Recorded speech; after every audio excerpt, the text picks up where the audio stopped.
Good morning, everyone, and welcome in this beautiful Sofitel location. A huge thank you, because I know it's a difficult time today and tomorrow, especially with a strike, but you made it, and that's really the most important thing for me. So I'm Valerie Bouillon-Delporte. I'm the Executive Director of the Clean Hydrogen Partnership, and we are very happy to organize this year the 2025 Hydrogen Research and Innovation Days.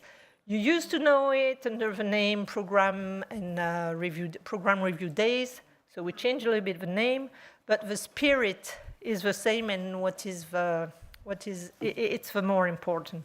So what will happen? Over the next 2 days, we'll bring together the full hydrogen research and innovation ecosystem. So you're part of the hydrogen research and innovation ecosystem, and we're super happy to have you with us today. So thank you for being here once again, and thank you for the work you do every day to make hydrogen, clean hydrogen technology move forward and deploy. It's a very important moment. It's a very decisive moment for Europe and for our partnership. Europe has committed to climate neutrality, to stronger energy security, and to a more competitive, resilient industrial base. I said many times, hydrogen is not a silver bullet, but hydrogen is a critical piece to all of this puzzle, especially for hard-to-abate technology, hard-to-abate sectors, for having flexible power, securing the power grid, for clean mobility, but also for building new industrial value chains. As the EU prepares for its next multi-financial framework, it is crucial that hydrogen remains at the core of European strategic priorities, notably competitiveness, sustainability, and energy security. As a public-private partnership between the European Commission, industry, and the research community, the Clean Hydrogen Partnership exists to turn this vision into a reality, to fund excellent projects, so you are part of these excellent projects, to de-risk technologies, to connect research to industry. We're not here to stay, aloof. We're here to make it happen. We're here to support the development of an hydrogen industrial base in Europe, but also to turn prototypes into products, pilots into investments, and ideas into jobs and growth in Europe. Europe's appetite for innovation continues to exceed what we can fund. Our 2025 goal attracted an impressive 212 proposals across 19 different topics. The total subsidies requested in our call amounted to nearly €1 billion, which was 7 times the amount that we put on the table. It reflects the scale of ambition and the confidence in hydrogen potential. So whatever you hear on the news, that it's not true. People are still fighting to get access to fundings in order to deploy and in order to fund hydrogen technologies. Research and Innovation Days are our annual opportunity to take stock together. And we will cover several things. What have we achieved during the past year? Are we moving fast enough from lab to market? How should we sharpen our priorities over the next years? I would like to take a few minutes to walk you briefly through the journey that we will take together over these Tuesdays, because the agenda has been designed to reflect the combination of excellence, impact, and forward-looking priorities. Today, we move from program achievements to concrete technologies in electrolysers, infrastructure, and mobility. And we end by celebrating excellence through the Clean Hydrogen Awards and the Young Scientist Awards. There are They are an opportunity to celebrate excellence and to recognize some of the most outstanding achievements in our portfolio. Tomorrow, we will focus on hydrogen values and uses, safety, international cooperation, and strategic priorities. I will have the pleasure to close the event with a high-level discussion on driving competitiveness through innovation and working in partnership. This is a theme that is central to our mission as a joint undertaking, and we want to show how Europe can compete globally by cooperating smarter at home. So make sure that you stay until the end, despite the strike. I wish you 2 inspiring, challenging, and productive days. Please make the most of the sessions, ask tough questions, we're ready for it, challenge assumptions, and use the breaks and networking moments to build your partnership. Thank you very much, and have a nice 2 days.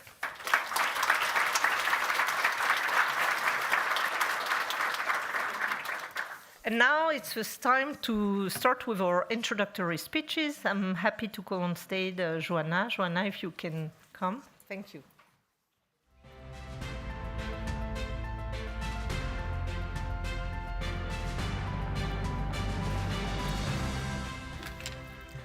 Thank you very much, Valerie, for that introduction and also for your already very engaging remarks in a very, shall we say, challenged backdrop that we're living in, not least, the COP and what came out of the COP and or didn't come out of the COP, perhaps, and what is the blend, what is the solution that we need? You said hydrogen is not the silver bullet, but I think it's an important part of the solution, as so many other things as well that did or didn't make it into the COP negotiations. So good morning, ladies and gentlemen, also from my part.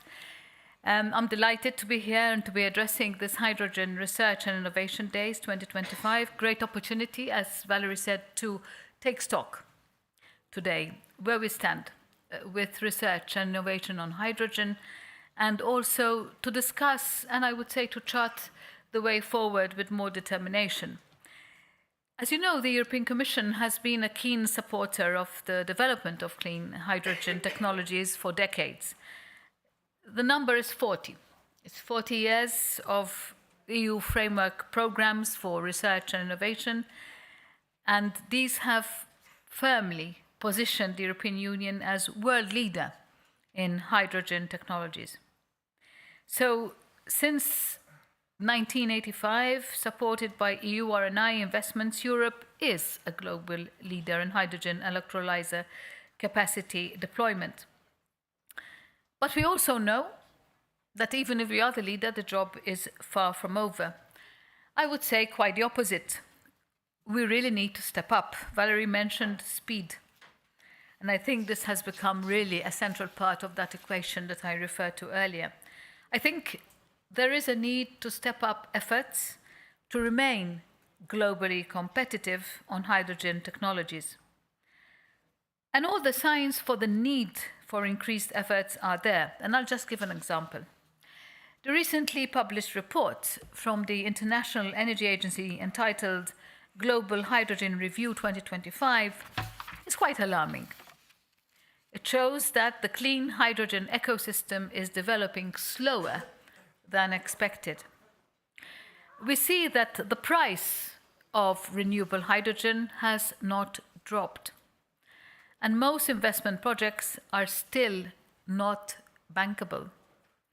Moreover, several projects have been cancelled or delayed, including those which were successful in the first 2 rounds of the auctions from the European Hydrogen Bank. However, let me be very clear. Despite all these difficulties, clean hydrogen remains a strategic priority of the European Commission. We remain committed to realizing a European hydrogen economy that strengthens the EU's competitiveness and decarbonizes our industries. And to do that, we need to tackle head-on the key challenges in the entire hydrogen value chain. Looking at large-scale production of clean hydrogen, we are still facing high electricity prices that hamper it. This naturally remains a major challenge that hampers the large-scale gigawatt production and therefore the industrial uptake of clean hydrogen. Therefore, the European Commission is also committed to a swift implementation of our Clean Industrial Deal and our affordable, accent on affordable, energy action plan. And we shall publish in December 2 packages that support these initiatives.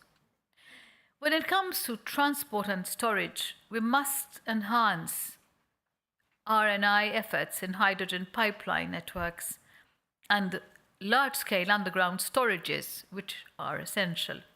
At the same time, I am pleased to see positive developments. For example, in the last European Hydrogen Week, Germany committed to establish a 20 billion euro hydrogen pipeline network. From the point of view of end-use applications, the use of clean hydrogen to decarbonize hard-to-abate sectors, including the production of ammonia and methanol, seems to offer the highest potential as being demonstrated through the hydrogen valleys. For now, however, long-term energy storage remains the main application. Clean hydrogen is a key element to offer flexibility to the grid, while we build new solar and wind parks at fast pace, of course. The need to store clean energy is becoming more and more pressing. The role of clean hydrogen and complementarity with batteries for seasonal storage are essential. In addition, we need to explore new innovative applications, unlocking new areas of collaborations with startups and research organizations. In the light of all the above, the work of the Clean Hydrogen Joint Undertaking has been instrumental to develop a competitive hydrogen sector in Europe. I think this cannot be contested. Its intervention areas cover the whole value chain, and therefore this partnership tackles the challenges I have just mentioned. It also improves the efficiency of clean hydrogen production technologies and finding alternatives to critical raw materials and stimulates industrial uptake in hydrogen valleys.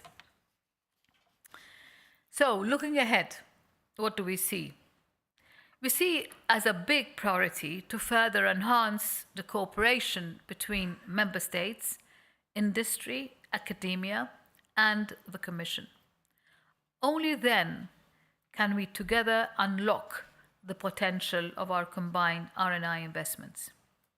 So, joining up, creating joined-up momentum is really key for the equation to work. Therefore, I'm very pleased to recall that we have set up a dedicated work stream on hydrogen under the Strategic Energy Technology Plan, the SET plan as it's called. And in the coming months, this group will define a common innovation and investment plan in close collaboration with the Clean Hydrogen Joint Undertaking. This plan will be the basis for coordinated public and private commitments to advance the European hydrogen economy. Going towards my conclusion, I have mentioned some challenges that we need to tackle to really create a European hydrogen economy. But I hope, foremost of today, that the positive developments and success stories that we have also seen keep propelling the inspiration for all of us to move even further forward and at a faster pace. I am confident that the proposed budget increase in Framework Programme 10, including a strong link to the new European Competitiveness Fund, will create new opportunities too regarding research and innovation and also the deployment side. At the same time, We need a strong cooperation with the member states, with industry, with the universities and research organizations. I believe that it is in this way that we shall create a strong and competitive European hydrogen economy. And of course, I wish you in these 2 days a fruitful and inspirational event. Very much looking forward to seeing the outcome of your work. Thank you very much.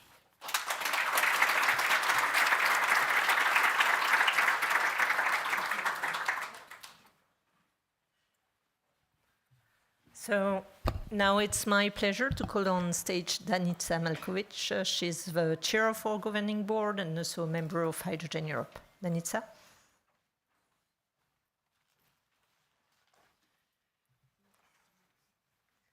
Thank you, Valerie. Good morning, everybody, dear colleagues, ladies and gentlemen. It is my pleasure to welcome you here to the Hydrogen Research and Innovation Days in 2025 and to see this room full of people who live and breathe hydrogen, both from industry, research, regions, policymakers. As the chair of the governing board of the Clean Hydrogen Partnership, coming from the industry, I'm very proud that we can gather here today in Brussels to take stock, but also to look ahead with clear eyes and share sense of responsibility.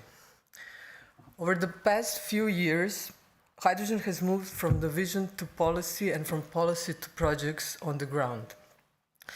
With the EU hydrogen strategy and other supporting documents, Europe has set itself some ambitions to let hydrogen cover around 10% of our energy needs by mid-century. This is not just a climate target. Today, we are more and more aware that it is an industrial, technological, and geopolitical project.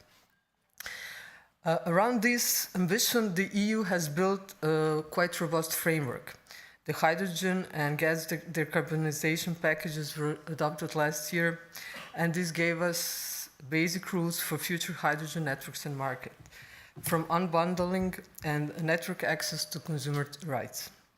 Then, Net Zero Industry Act recognizes hydrogen technologies as strategic net zero technologies and sets an objective that at least 40% of our deployment needs to be met by manufacturing in Europe by 2030. And then the Hydrogen Bank, that we can just say that in the first 2 domestic rounds alone, the Hydrogen Bank will channel roughly 1.7 billion into 22 renewable hydrogen projects, expected to produce 3.7 million tons of renewable hydrogen and avoid over 25 million tons of CO2 in their first decades of operation. Within this landscape, the Clean Hydrogen Partnership is in fact an R&I engine. Our strategic research and innovation agenda sets out the key pillars for Europe. It's renewable hydrogen production, storage, distribution, end uses in transport and in clean heat and power, and cross-cutting work on safety, sustainability, skills, and standards. The 2025 call for proposal translates this into a very concrete offer, almost 185 million across 19 topics, from advanced electrolysers to storage and infrastructure, mobility, heat and power, and crucially, hydrogen valleys that are now the main engine of developing hydrogen ecosystem. Looking at the agenda for these 2 days, 3 trends in hydrogen research and in the EU agenda stand out for me. The first is from prototypes to performance and manufacturing at scale. In electrolysers and fuel cells, our focus is shifting from does it work to does it work efficiently, reliably, and cheaply at gigawatt scale. The 2025 work program emphasizes cost reduction, increased lifetime, and reduced critical low material content, including through advanced materials, new cell architectures, and improved balance of plant for both low temperature and high temperature electrolysers. This is fully in line with the Net Zero Industry Act push to build European manufacturing capacity for strategic technologies. Here, research and innovations are not just a nice to have. They're the only way to close the gap between today's costs and the bid prices we see in hydrogen bank auctions. The second trend is system integration to hydrogen valleys and infrastructure innovation. Hydrogen can no longer be treated as a sequence of isolated projects. It must be an integral part of a new, flexible, integrated energy systems. Our SRIA and successive work programs have elevated hydrogen valleys from an interesting concept to a central instrument for scaling up deployment, combining production, storage, combining multiple end users, and often dedicated infrastructure in one region. At the same time, research on storage and distribution, from large-scale geological storage and compression solutions to repurposing gas pipelines and new dedicated networks, underpin the future initiatives like the European Hydrogen Backbone and the new Hydrogen Network Operation Platform. The third trend is much stronger emphasis on cross-cutting enablers. So we're working on safety, sustainability, standards, skills, and data. As we move from hundreds of thousands of installations, we must design systems that are safe by design, circular by design, and socially acceptable by design. The Clean Hydrogen Partnership 3 explicitly structures cross-cutting activities around sustainability and circularity, education and public awareness, and safety, with pre-normative research feeding into regulations, code, and standards. Having said this, at the same time, we must be honest. 2025 is also the year of reality check for hydrogen. Globally and in Europe, some projects have been delayed, resized, or cancelled as developers confront high costs, slower demand uptake, and infrastructural bottlenecks. Analysis warned that at current pace, only a fraction of the announced electrolyzer capacity in the EU will reach operation by 2030, well below our 40 gigawatts aspiration, and the European Court of Auditors has cautioned that the 10 plus 10 million ton target for 2030 are at risk without faster progress. But this is precisely why research and innovation, and why all of you are so important. Our task now is not to lower our ambitions. It is to make the ambition credible by bringing costs down and lifetime up, by reducing project risk, by designing smarter, more integrated business models, by aligning technological choices with evolving EU legislation on energy, industry, and state aid, and by ensuring that European industry and research remains at the cutting edge in a very competitive global race. Over the next 2 days, you will hear about next-generation electrolysers, innovation in hydrogen infrastructure, new mobility application, clean heat and power, hydrogen valleys, and cross-cutting work on safety and standardization, exactly the themes that define the current EU research agenda.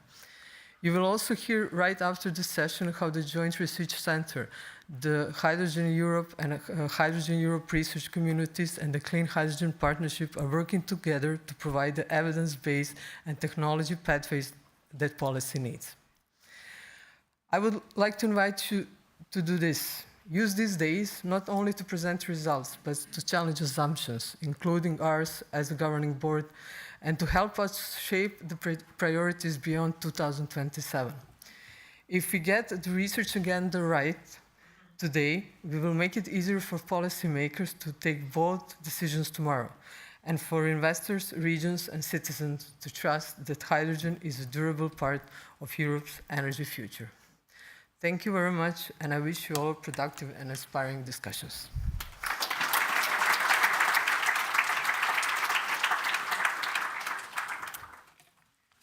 Last but not least, I call on stage Luigi Crema. Luigi is the president of Hydrogen Europe Research, but also a member of our governing board. Luigi.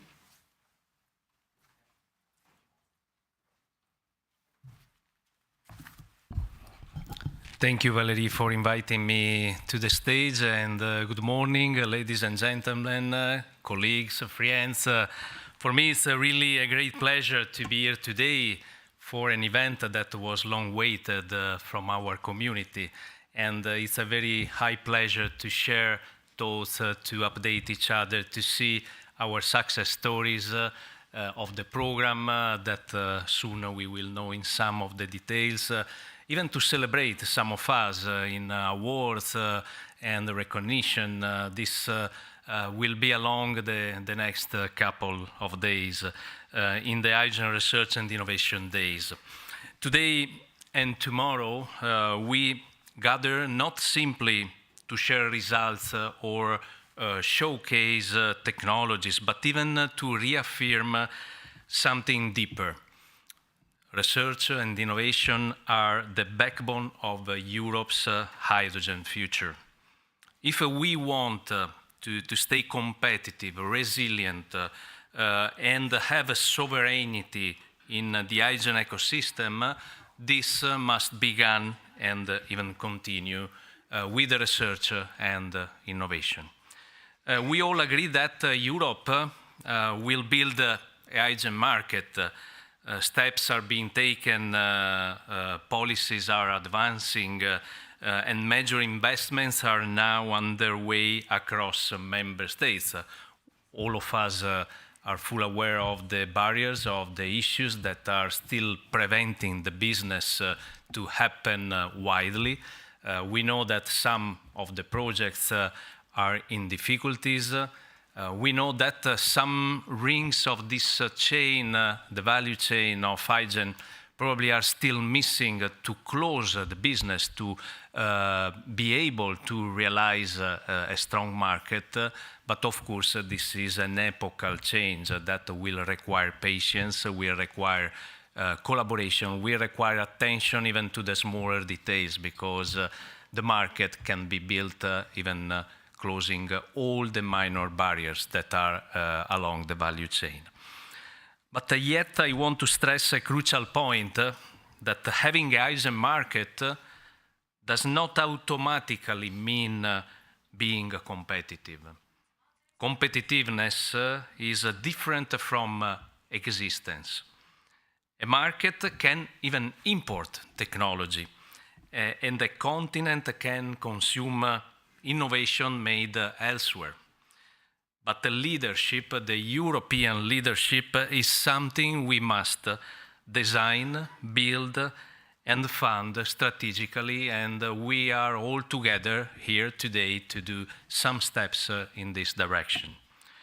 Competitiveness does not happen by chance. It is the result of continuity in research, a clean industrial vision, and the ability to turn scientific excellence into scalable technologies. If we stop investing in research, especially involving even fundamental and early stage research, we risk building an energy system whose foundations were made outside Europe. We cannot afford that. In hydrogen, time is not neutral. It either works for us or against us. For this reason, our position as Hydrogen Europe Research, and we share the position, of course, with all the other members of the partnership and the JU itself, Europe must maintain and strengthen long-term support for research. The full hydrogen value chain must be covered from materials to the systems, from production to end uses, even involving the cross-cutting issues, everything that was already mentioned before. And the Clean Hydrogen Partnership must remain central to this mission. Let me be clear, the Clean Hydrogen Partnership is not just a funding instrument. It is the Europe's coordination engine. It has created trust, alignment, collaboration, and impact across hundreds of projects, universities, research centers, small, medium enterprises, industries, and public authorities. This is a strategic capital, not only scientific capital, and it would be a serious mistake to lose it. Europe must preserve and reinforce this joint undertaking, not as an act of tradition, but as a strategic action in the global race to hydrogen leadership. Today, the global competition is intense. We see that a lot of countries are investing or reinvesting in hydrogen. Let's look to US and Canada in North America. They are investing more than Europe today in the hydrogen markets. Japan and Korea have technology roadmaps grounded in domestic production, and China is scaling up manufacturing with impressive speed. Europe answers must be ambition, and ambition requires research. Hydrogen Europe research works every day to connect excellence with industrial strategy. Our role is to create bridges between fundamental science to mature technologies, between European universities and industrial champions, between political priorities and practical solutions. And I believe we can be proud of what we have already achieved. Across the Clean Hydrogen Partnership, more than 400 projects have already created knowledge, patents, pilot plants, and new skills in Europe. We have proven that Europe is a powerhouse of scientific talents. But the talent without continuity can become frustration. That is why we must protect and extend our research programs in the next European Framework Program within the Clean Hydrogen Partnership, possibly 2.0. Let me share a key message. Research is not only a cost, it is the condition for sovereignty.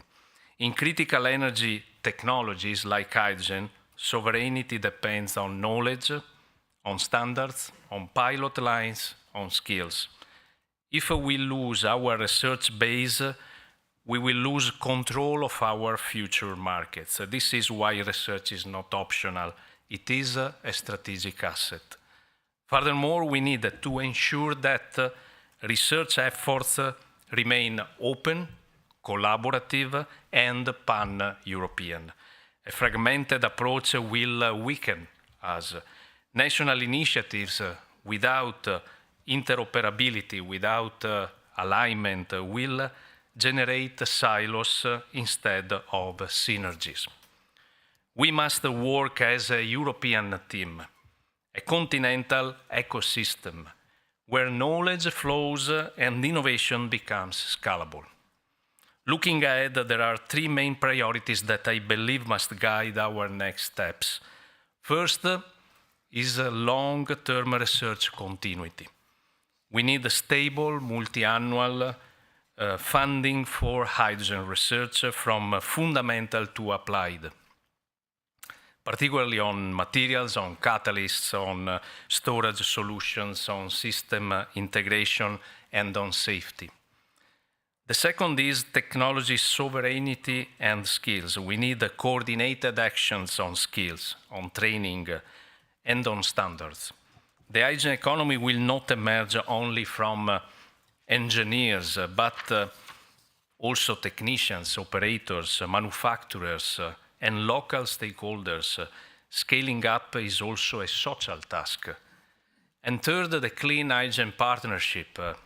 As a new program, it must remain at the core of Europe's architecture for hydrogen, not only because it works, but because it is the Europe's most effective instrument to transform research excellence into industrial relevance. It enables dialogue, alignment, and results. Let me close with a conviction. Europe does not lack talents. We do not lack ideas. We lack mostly time. If we act now decisively, Europe can lead the global hydrogen landscape, but this leadership must be grounded in research, innovation, and in a common vision. I will conclude with this sentence, which I believe captures our responsibility. Europe may build a hydrogen market, but without sustained investment in research, we will not build a European hydrogen leadership. Competitiveness does not happen by chance. It is produced by strategy, knowledge, and continuity in research. Thank you for being here. Thank you for your work, for your scientific commitment, and even your determination that never stopped along these years from the beginning of the fuel cell and hydrogen joint undertaking. I see many of you that are here from a long time.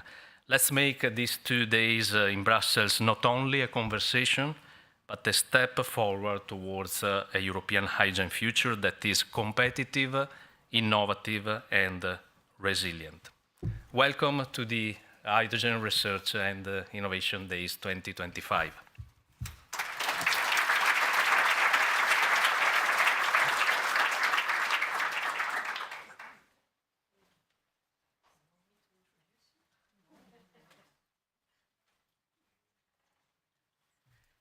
So let's deep dive into a project now, and it is my pleasure to call on stage our Master of Ceremony, Mirela Atanasiu, Head of Unit Operation Communication within the Clean Hydrogen Partnership. Mirela, floor is yours.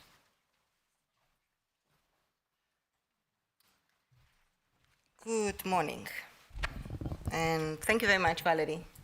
And thank you to all the members of the joint undertaking, Commission, industry, research representatives for the inspiring words. I have to say, it's very difficult for me to follow that and to now, how can I say, demonstrate and show what you just said. But let me try. Like I said already, I would like to say again good morning. And thank you very much for being with us here. I hope you're stuck with us because of the strike and that you will stay until tomorrow. So I hope to see the room as full as it is in this morning. I also hope you will find pleasant the content of the 2 days. And it is the occasion, and I have not to forget to say, I have so many things to announce because today we have published the program review report. You know, we publish and we do this exercise every year together with our colleagues in the Joint Research Center, acting as an independent body to review us. We co-published, if you want. It's the first time we managed to co-publish this, although the exercise has been done for more than 20 years.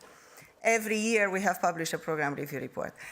Everything we will discuss today and tomorrow, in fact, is in this report.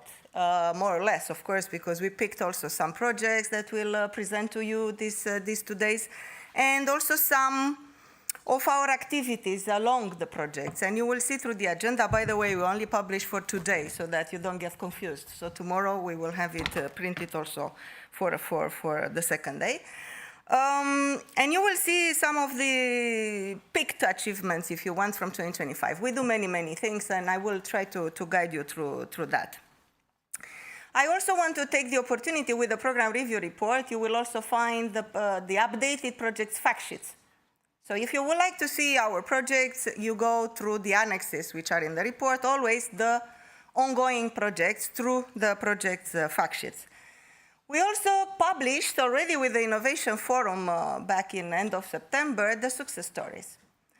Every year we sit down with the team and we look at which project has delivered in a certain year, which projects deliver not only results, but deliver the story, and which projects, if you want, even in terms of portfolio, have delivered the story.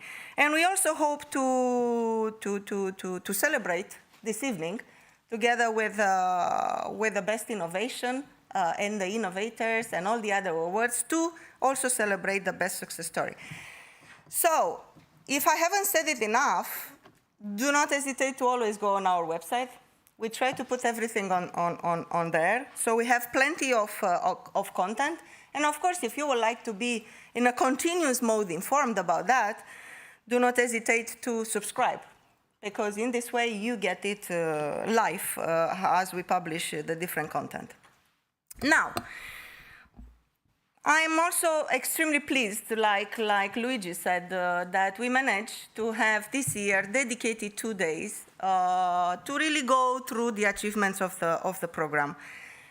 In the past years, we have tried ourselves to rebrand, to reorganize, and try to do that during the Hydrogen Week. The Hydrogen Week has grown so much that it was very difficult to fit such 2 days in which we go through the projects. So this year we had the opportunity to have these 2 dedicated days, and I'm really pleased because we again bring together our projects, the beneficiaries, and all the actors to really go through and see what we have done, what are the achievements, but also what are the challenges and the barriers. I wanted to say that because it is complementary to the Innovation Forum, and you have to understand, in the Innovation Forum, we picked some of the more, if you want, political and strategical important items: competitiveness, synergies, valleys. Of course, you will find the valleys again today and tomorrow, because it's one of our best, I have to say, success stories in terms of innovation of the business models, of course. So this type of days will bring more visibility into the program. And with that, I would like to start. And for those that do not know by now, just to remind everybody, we are a public-private partnership. We are an institutionalized, it's very difficult in English to say this long word, partnership, which means we are an EU body, independent, established by the European Commission, by the treaty, in a partnership between the Commission and the 2 associations, Hydrogen Europe and Hydrogen Europe Research, representing industry and research. Like you also heard in the introductory speech, we existed for many years, and this is the current, if I can say, life that we have, in which we have to implement 1 billion euro from Horizon Europe, which is the current framework program of the European Commission for research and innovation. And in 2022, we just started the partnership. We received additional 200 million dedicated to hydrogen valleys from REPowerEU communication following the invasion of Ukraine, in which, again, Commission recognized the value of this innovative business model and put additional funding to speed up the implementation of such innovations at innovation ecosystems at the local level. We have many objectives, and without going through all of them, just to say that why do we have the billion? What do we have to do? How do we align? Why the Commission has decided to give this budget to us? Because we have to help, we have to support in contributing to the hydrogen strategy launch in 2020, which will have... No, it's not mine. Mine is always on mute. Contribute to the hydrogen strategy that we understand will be updated next year. Well, of course, we contribute to the research and innovation of the production. Competitiveness. We heard competitiveness several times, and you will hear me even in a moment later. And why not to the longer-term targets, 2030, 2050 of the European Commission? These are general objectives. Why general? Because these are policy-oriented objectives and targets, while we also have specific to what? To the technology, to the sector, where we work on improving the cost, improving the durability, working in synergies with other funding opportunities at local level, at national level, regional, national. And ultimately, as we get with the technology more and more into the market, working on public awareness. We really need to bring more knowledge to the public to not only be aware, but also to understand, to accept, and why not to uptake, which means to buy the technology. We have a strategic research agenda, and I think one of the high-level speakers mentioned that, because this is how we always, at the beginning of every program, sit down together with all the members and agree, okay, so now where do we spend the billion? In which technologies? And we go from the production to the logistics, infrastructure, distribution and storage, to the end use, and the so-called cross-cutting, which we always have to explain what that means. And it's everything else that goes horizontally from pre-normative research, input into standards, safety, and education. We also work on strategic research challenges. What do we mean by that?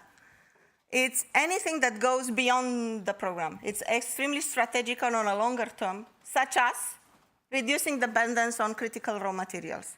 And we have projects, big investment projects, in which we look for materials that will probably replace iridium in electrolysers, or platinum, or even new concept for storage. So that's the type of strategic research challenges we have, and so far we already had 3 projects, 10 million each, to really see and set up the basis for long-term research. We also look at processes for scaling up and manufacturing, and that's what we call by supply chain, because we really need to put the basis for industrialization. Now, in doing that, we have precisely supported by now cumulative, so back from 2008, 404 projects for 1.8 billion. This is EU public funding. And we have at least the same amount in-kind contribution across the projects provided by the private investment or other type of support. In addition, and you see it as a footnote, we are currently preparing 30 grants from the Call 2025 for more than 100 million euro. You heard 185. I never like to put precise numbers. These are easy to check, so it's better to say more than 180. That can vary, so that's easy. Of course, they go across the same value chain, supply chain, like you saw it in the strategic research and innovation agenda. Again, developing further the technologies or putting in place new technologies. This was our approach for this last 17 years, more than 17 years. In fact, we're getting up to 18 years because the GU was created in May 2008. For those that still remember, I was there, unfortunately. Why? Because I'm realizing I'm old. And for 17 years, we had this feedback loop in which we develop a technology from the materials, from the components or subcomponents. We did a proof of concept. We went into the field, we validated, tested, demonstrated, learned, and went back to the lab. And in this way, I believe, because again, I was there, I believe this is the best way to innovate and to do research. And we have success stories, not those that we will present today, but for example, the buses.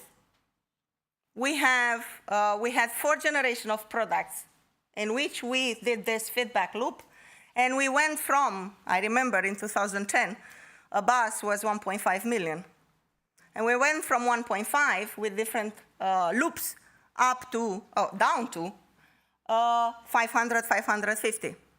That's what we did through this program. Of course, we don't solve all the problems. We need other types of programs and incentives and support to bring further down the cost. But just through feedback loop, this type of innovation that we instilled in this partnership, we had this type of success stories, and I can give you even more.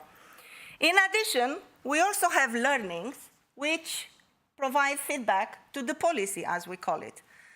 Meaning, we provide inputs to our public partner, to the Commission, where we also tell how the technology works and what is further needed whenever a new policy is put in place. But we don't only do projects. And the projects, you will see some of the flagship ones that, or outstanding results providers that we have picked this year. You will hear them today and tomorrow through the different sessions. But what we also do, we do extremely many other things to support the sector. And like I always said, and I will continue to say, we are not just an implementing body. We are not like any other executive agencies in which we just take the budget, we implement, and if the technology dies, so be it, we do something else. No, we are here for the sector. So we are here to really do research and innovation for the sector and not to leave the projects when they are at the end or the results orphans, how I like to call it. No, we really take care that this is taken further, that this is exploited further in, for example, our work with all the other programs to make sure that if we deliver the building blocks, for example, for aviation, our colleagues in the aviation sector take it, integrate it, and demonstrate it. Or if we have technologies, for example, that are ready to be deployed at local level, yes, we go and talk to the regions and we put a valley in place. Or, and I can give you more and more examples, we just don't do research and innovation. We do many, many other things to make sure that the sector succeeds. And that's the benefit of having such a partnership in which we have all the actors involved, from the public to the private, to the local, to the member states, to everybody. Because that's the speed of this partnership, and that's why hydrogen technologies in Europe are where we are. Now, we also have panels of experts. We put in place panel of experts, for example, for safety, for sustainability, for circularity. They advise us, the program, the project, and if necessary, the sector on such important matters. We also have in the I would say in the commission, through all the institutions, put in place a so-called knowledge management-based approach, in which we do not only track how the technology evolves against the targets, but also how the market evolves, together with our private member, and eventually to support the policymakers. We also look at our actors, and we know very well that our sector, especially on the industry side, has evolved from a lot of SMEs. We have startups and SMEs. But like I also like to say, personally, I believe we don't have yet in Europe the culture that, for example, US has in supporting startups and SMEs. And I think we have to do more, and I hope we will do more as of next year. And I will also present to you quickly that. We support also the public member of our program, meaning Commission, in the international cooperation. We are not doing international cooperation because that's the prerogative of the Commission. But we support the Commission in doing international cooperation with expertise and with collaborating with other parts of the world, again, in research and innovation. And of course, we communicate because we need exactly what we are doing today and tomorrow to show that the technology works, that is good, and it's a good option for the future. Quickly, and I'm not going to go through that, you will have the presentations on the website, but just to show you how complex it is to work in synergies. That's what we mean by synergies. Synergies at EU level, within the research program, with other programs, at national, at regional, and all the actors involved, because one thing is to work in synergies at programming level, when you make a call, and another thing is to work at implementation level, when you follow up the projects and how they work together. So it's a very, very, very complex exercise, which is good and bad, I would say. It's good because this is the advantage of the hydrogen technology. It's a transversal technology offering solutions to many applications. Hence our collaboration with the other partnerships, for example, in Horizon Europe, with the clean aviation I mentioned, with the EU rail, why not the processes for planet, etc. But collaboration also when we talk about low TRL startups and SMEs with the Innovation Council, and I'm still talking EU level. Collaboration also with Connecting Europe Facility funding, when we talk about alternative fuel infrastructure regulation and the implementation of that, with refueling station and our work on vehicles, for example. Or collaboration, and now I'm going to the member states level or regional level, with national strategies, national funding, regional funds, and our memorandum of understanding, for example, with managing authorities. So it's extremely complex. We need help for that, because we are not in charge of all of this. And we hope that by the end of this year, beginning of next year, we'll come with a synergy strategy that we will also publish, which will help us currently, but will help us also for the future. because there are things that work and there are things that need to be improved. I hope it works. No, it got stuck. Can you help me? Ah, yes. And it's good that I jumped 3 slides. Because one of the examples of the synergies is, of course, the valleys, and how we ended up working on the valleys and what do we do on the valleys. Like I said, I'm coming back to one of my introductory points. Back in 2016-18, we were coming with the technologies into the market, more and more. And there were some technologies that, okay, while we were learning and going back into the lab for the next generation of product, this technology needed to be further deployed, if you want, or tested or demonstrated. And our funding was not enough. So we went to the regions and we said, okay, are you willing to learn about hydrogen technologies? Would you like to see a project?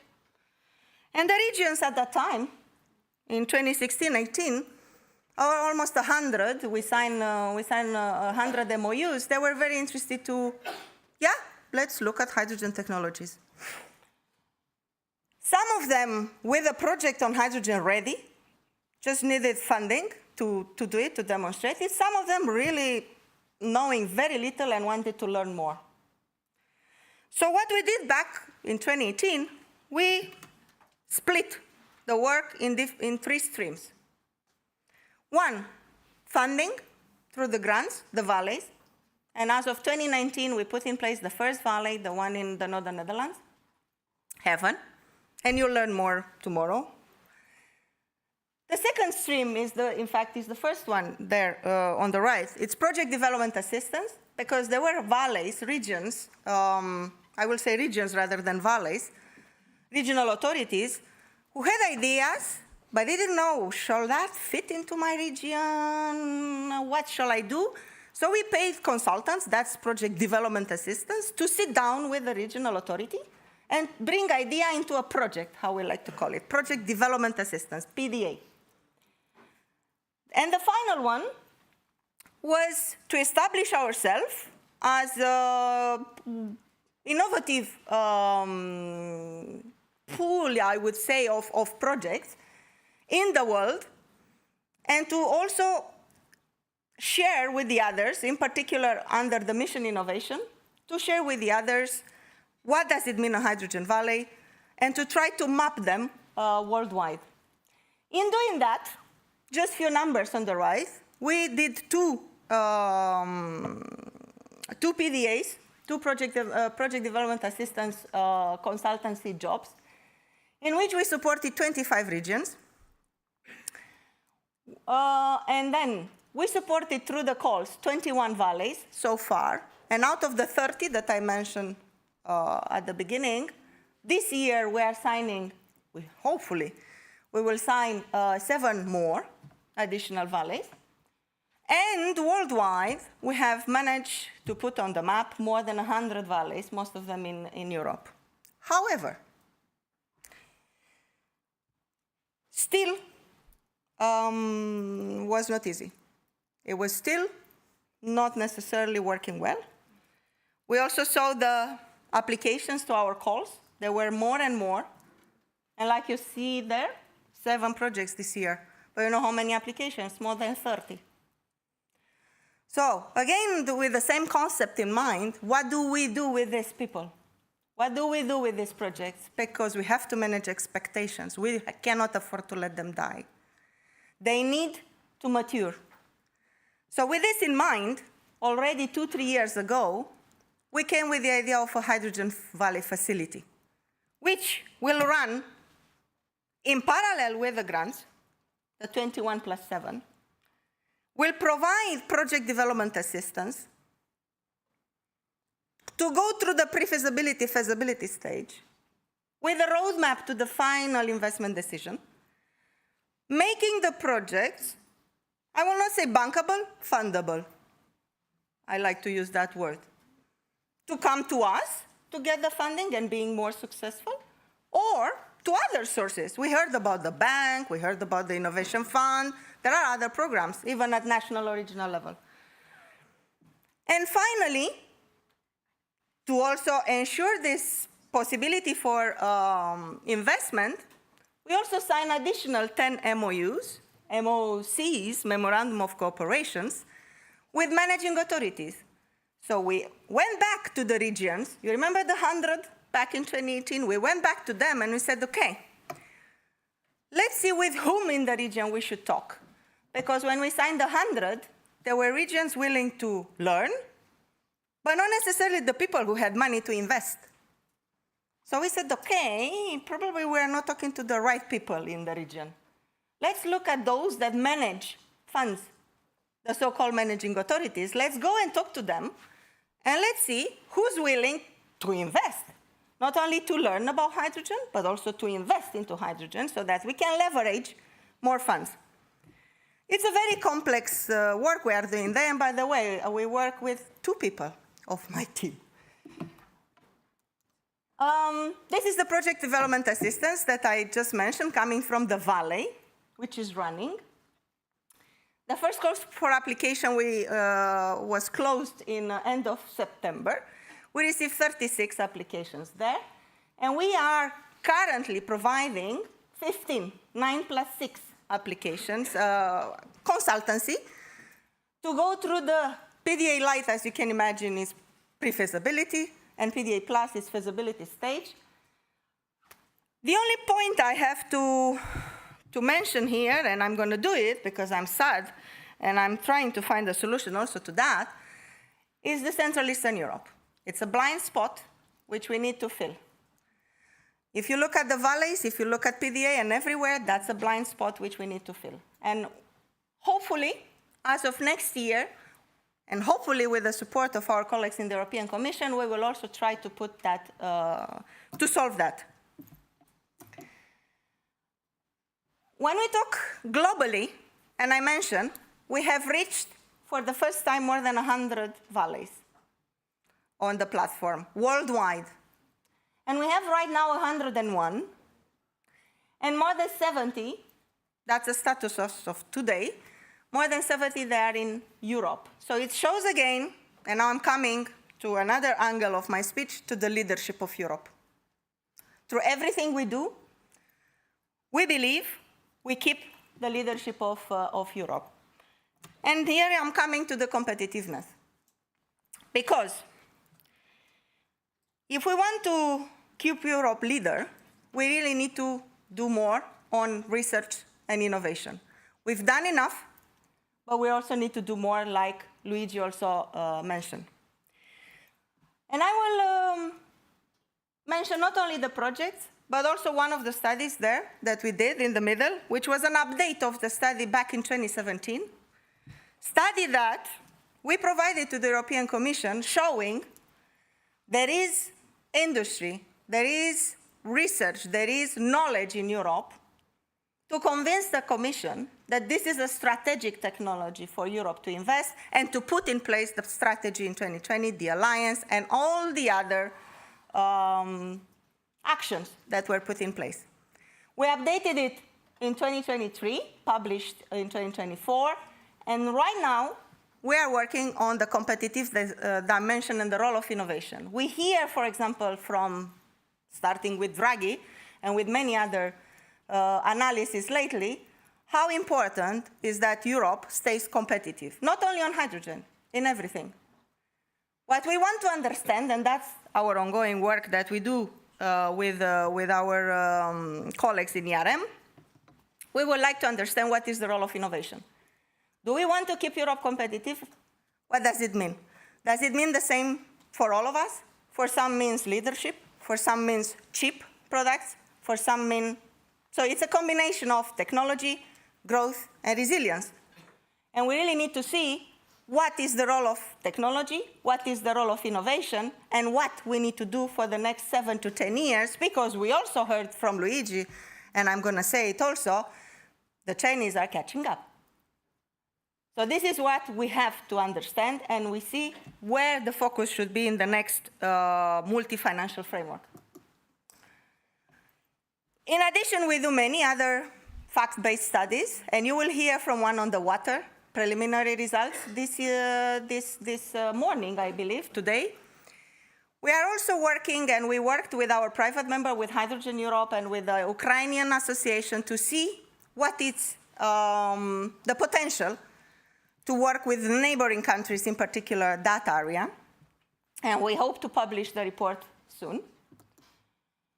But we are also benefiting not only by having them, experts in the Joint Research Center, helping us with the program review, but also by reviewing all of our projects, providing a lot of other reports. So just from reviewing our projects, we have done historical analysis or harmonization of test protocols, etc. And our colleagues in the Joint Research Center are supporting also us with this science-based support.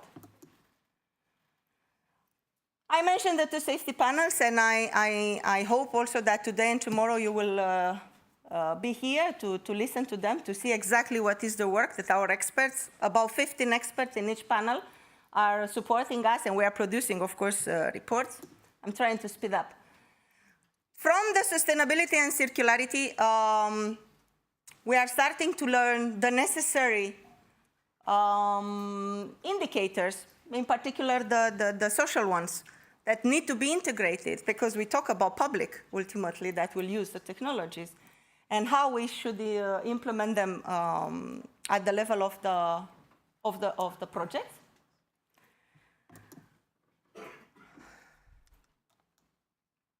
I hate this. And like I said, we do knowledge management activities with the Knowledge Hub that we would like to... Did we publish today? Yes. Yes, thank you, Pedro. That's the knowledge manager of the GU. We publish also today the dashboard of our projects. So go again on our website and you will see a very interesting and nice dashboard coming from our projects. You can play with it, you can produce reports, you can extract data. Thank you, Pedro, and to the team for being able to do that. So that's the Knowledge Hub. We also have the observatory with the market data, and you will hear tomorrow from that, where we track production facilities of hydrogen, use of hydrogen, interaction with the backbone, and ultimately, again, like I mentioned, the collaboration with our colleagues in the Joint Research Center for Science-Based and using the data for that. That's the observatory, and I will not spend time on it. The program review that we just published today, we will also print it very soon. And I'm getting to the end. Few numbers extracted from the projects and from their data collection that we do every year. You can see just in 2024, as you can imagine, data collected in 2025 are for 2024. You can see that we had in 2024 109 publications, which is good, I would say. 5 patent applications. And we have different dissemination activities, publications, articles, in 86 projects, for example, 606 activities of dissemination. So projects talking about the results in conferences, etc. So pretty good, I would say, impact of our funding. The success stories that you will learn more tonight. The only ones I would like to stop here are the new focus on startups and, like I said, the link to competitiveness. And we have the 2 examples. The H2 site startup created coming from our project. A startup born in Bilbao. From several projects that the GU has funded, it was this collaboration between Tecnalia and the Technical University of Eindhoven, in which out of which this startup has been created, and it's continuously benefiting from our funding and developing membranes for purification of hydrogen. So that's what they do. That's a very good success story we have. But on the right, you also have the other angle of startups, SMEs, and competitiveness, which is due to our support, companies such as IT Empower or Sunfire has developed through the different projects and grown up to the level that are now one of the leaders in electrolyzer technology, IT Empower on the PEM, and of course Sunfire on the solid oxide. And my final slide is inviting you tonight. I hope you will stay. We try to make it a nice networking event in which we will try to give the awards to the best success story. You saw them already, so we put it for public voting. Interesting, a lot of votes you will hear tonight.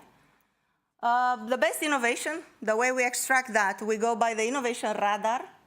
That's a tool of the European Commission, which identifies innovations and innovators. And we also go through that and propose for public voting again. Of course, the best outreach, and that's, again, the team, my team, looks at which is the project that communicated better and properly, acknowledging the funding. The best Valley of the Year, in which we work with our consultant Rolleberger from the Valley facility. We go through different criteria and we select the Valley that has done the most, if you want, in 2024. And of course, is the second edition, we're proud to do that, the Woman in Hydrogen Research. So really look forward to see you there. Of course, we will be complemented by the young scientists of Hydrogen Europe Research, and pleased to do that with you again, Luigi. So with that, I would like to thank you very much. I hope I gave you a bit of a flavor of the program in 2024, 2025, the achievements, everything that comes today and tomorrow. And look forward to the discussions with you and hope you will enjoy them. Thank you very much.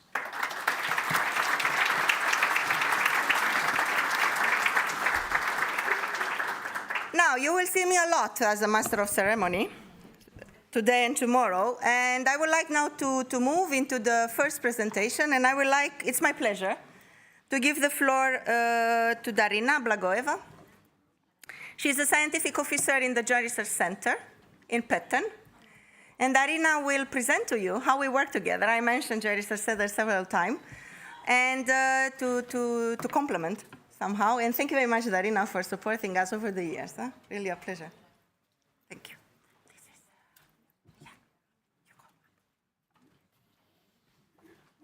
Good morning, everybody. Thank you very much again for this opportunity. My presentation will be on the program review report, which was mentioned right now by Mirela, and I will try to capture a little bit of the work that we have been doing for this report. We were working more than 15 colleagues in GRC and working through the whole year in order to set up the analysis and the report, and this time we published together with the JU the report. So the 2025 review report, it's annually issued, comprises of 142 projects which are divided in 8 pillars and 30 research areas. Just a little bit about the methodology that we were using for the assessment. So the information and the data were used practically from the project deliverables, and the data you saw from the Knowledge Hub, and other publicly available information like the project websites and presentation from events, etc. This helped us to identify the highlights, the main achievements of the project. Further, we have to develop a state-of-the-art analysis, which basically is divided in 2 parts. The one part is how projects are coping with reaching and the 3 targets. And the second part is like how the program is aligned with the global developments and the global advancements in the areas that are related to the pillars. In addition, we also used a tool for innovation monitoring in order to capture metrics like number of scientific publications, networking between organizations, type of organizations involved in the projects, networking between countries, etc. So at the end, gaps were identified where projects and programs need to work a bit further to achieve even better results, and also suggestions for how these gaps could be breached in future. So before going through the whole pillars, 8 pillars, I need to make a disclaimer. I have just 15 minutes for this presentation, so I cannot I cannot go very much in deeply in mentioning all the highlights, all achievements, and as well as the gaps and recommendations. So I have to select some information. So I'm afraid that if you want to see the global picture, you have to go through the whole report and read it. When we speak about Pillar 1, and this is about renewable hydrogen production, of course we have to mention the considerable advances that have been made for solid oxide and for the PEM technology. Of course we have to put in the highlights the 10 megawatt PEM electrolyzer that have been installed in the refinery in Germany, and also the 2.6 megawatt solid oxide electrolyzer in Netherlands. There were also advancements made in the anion exchange membrane technology, paving the way for PFAS-free membranes or lower the capex. A bit of historical analysis on the data. Here we see the average values for the system electrical consumptions, and we can see that the alkaline electrolyzers, well, they are, on average, they are above the SRIA targets. It's 2024 SRIA targets, which we can see in the red line here, in terms of energy consumption.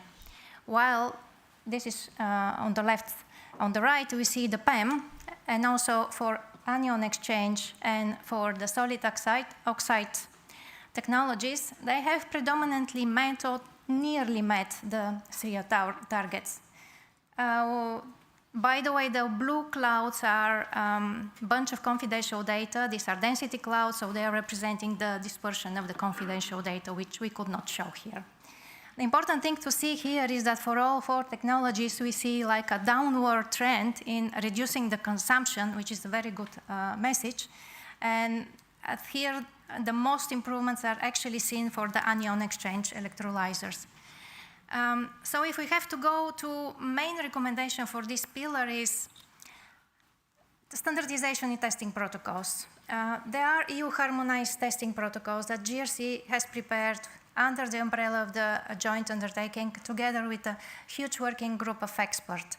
There are also protocols that have been developed for monitoring diagnostic within the projects of the JU. Still, these protocols are not systematically used by the project, so please use them. This is how we can also support standardization. This is how the projects also can be benefiting from the evolving norm internationally on electrolysis testing. Can we speak about some, to estimate the feasibility of European design and configuration when we speak about stack and the balance of plant? Can this be useful to kind of strengthen the European supply chain? We need the experts to sit together and estimate this potential. We also have to see how to optimize optimization challenges in terms of we need a automated sintered manufacturing routes for materials, and then we can assure more comparability, more repeatability of the results. Going to second pillar, it's about hydrogen storage and distributions, but it is very heterogeneous pillar, which is really including compression, purification, separation, transportation, using compressed air, using liquid air, using chemical carriers. Very, very, very much diversified. You can see some of the highlights that I selected from the report. However, we need to say that the projects are very innovative. They are making advancements and they are making progress. But I have to recalibrate somehow their targets. The performance indicators seem to be quite overly ambitious if you see the low, if you consider the low tier of the technology and also the available budget. So such a recalibration can help to receive some more tangible results and to scale up the technology. And then we can also see more market opportunities if you do that. Going to pillar 3, it's a huge pillar, a very big pillar, and it's a very visible pillar, I have to say, because we have more than 240 hydrogen fuel buses which are running in 16 European cities. We also have a hybrid hydrogen fuel cell train, which is operating on 7 rail lines in the Iberian Peninsula. We are speaking about already 10,000 kilometers done in hydrogen mode. And we are speaking about also several hydrogen fuel cell vessels for European inland navigation. These demonstration projects are generating a lot of valuable data that have to be used in regulations, that have to be used in standards, but this is still not systematically done by projects, which is a pity. We also see the need of more research in order to meet the higher operational costs, to address this cost, in order to see how to strengthen the European supply chain when it concerns component manufacturing. Training of personnel is another gap where more work needs to be done. Going to Pillar 4, sorry, I have to rush, but I have limited time here. Pillar 4 is again about hydrogen end uses, but this time not for mobile application, for stationary application. So we speak here of all flexible systems that are hydrogen-based. They are generating both power and heat, and we are speaking from small few kilowatt domestic systems to very large plants like the switch plant, which solid oxide-based, reversible solid oxide, which already accumulated 1,000 hours of operation. And also won the Energy Globe Award in 2023 for the best Italian initiative in the field of energy sustainability. Is a huge highlight. Again, here we have some historical data from projects running since 2015 to 2025, so 10 years data.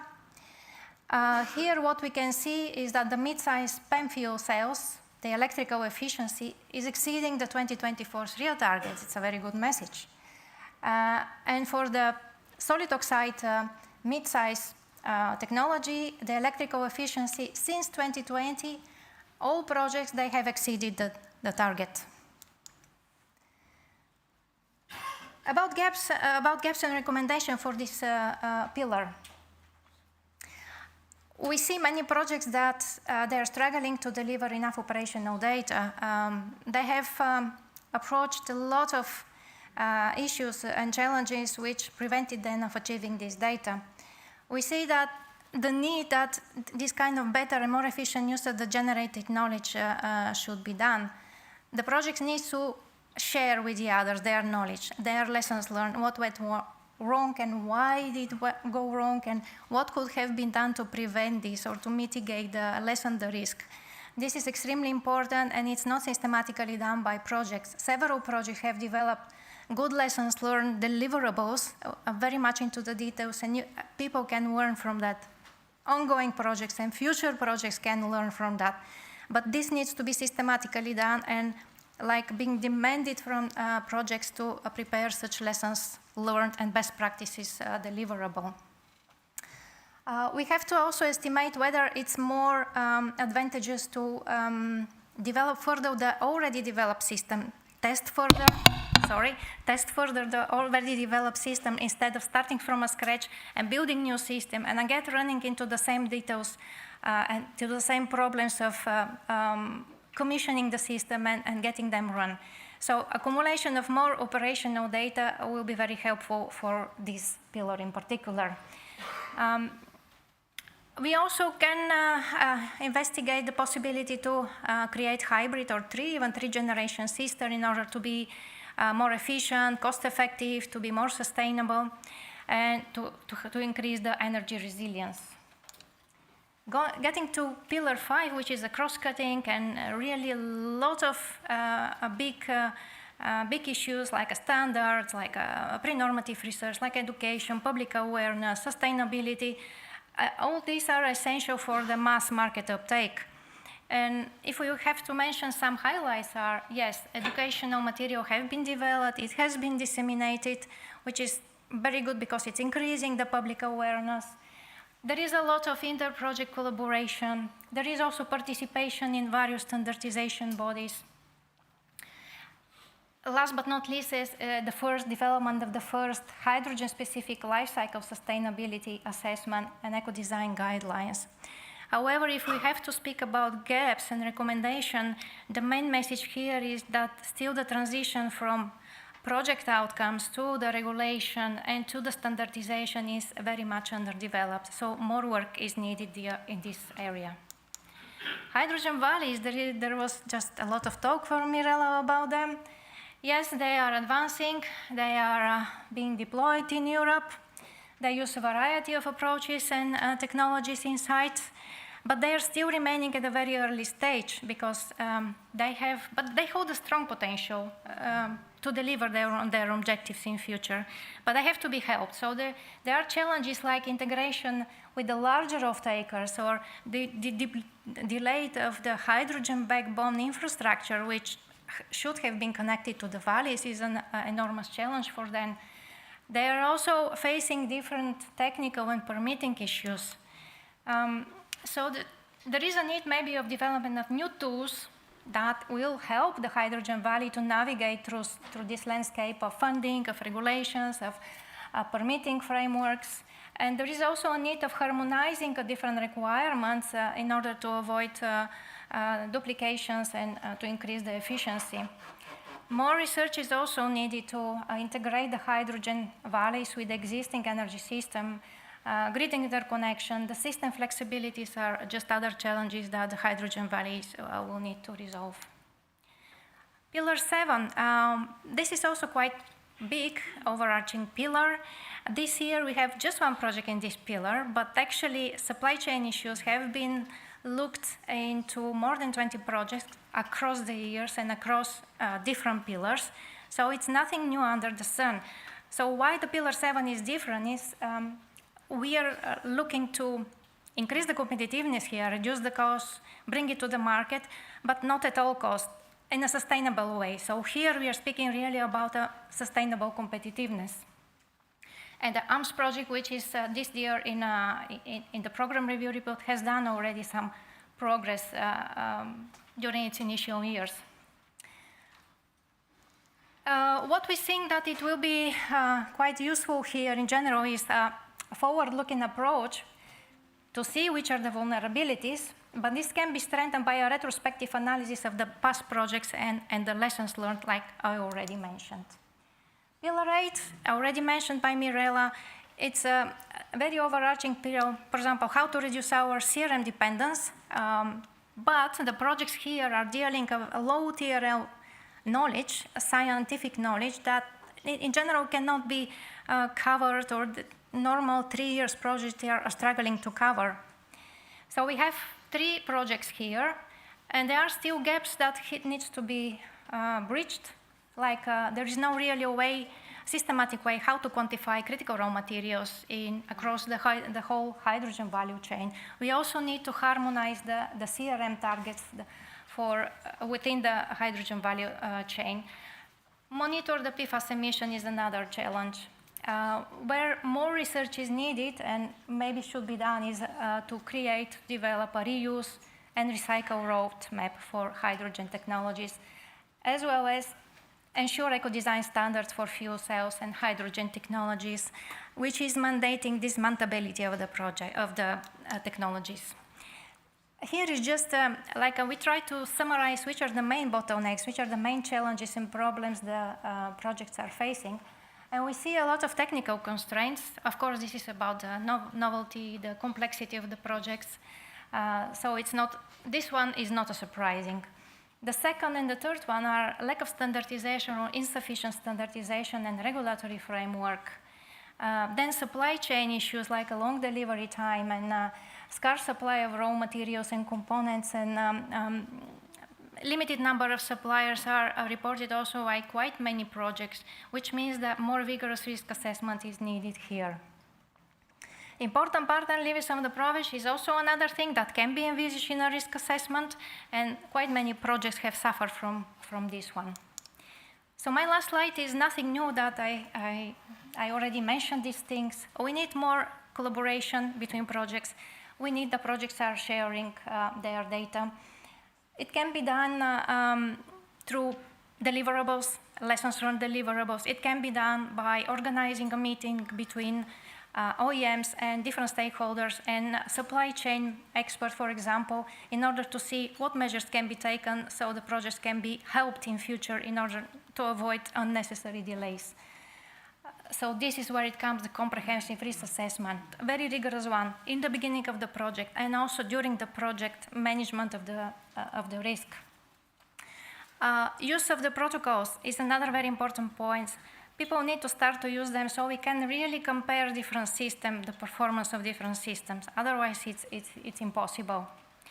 And finally, last but not least, operational experimental data. It's very important that the operational data that are generated from projects, even after the project ends, is reported back to the knowledge hub.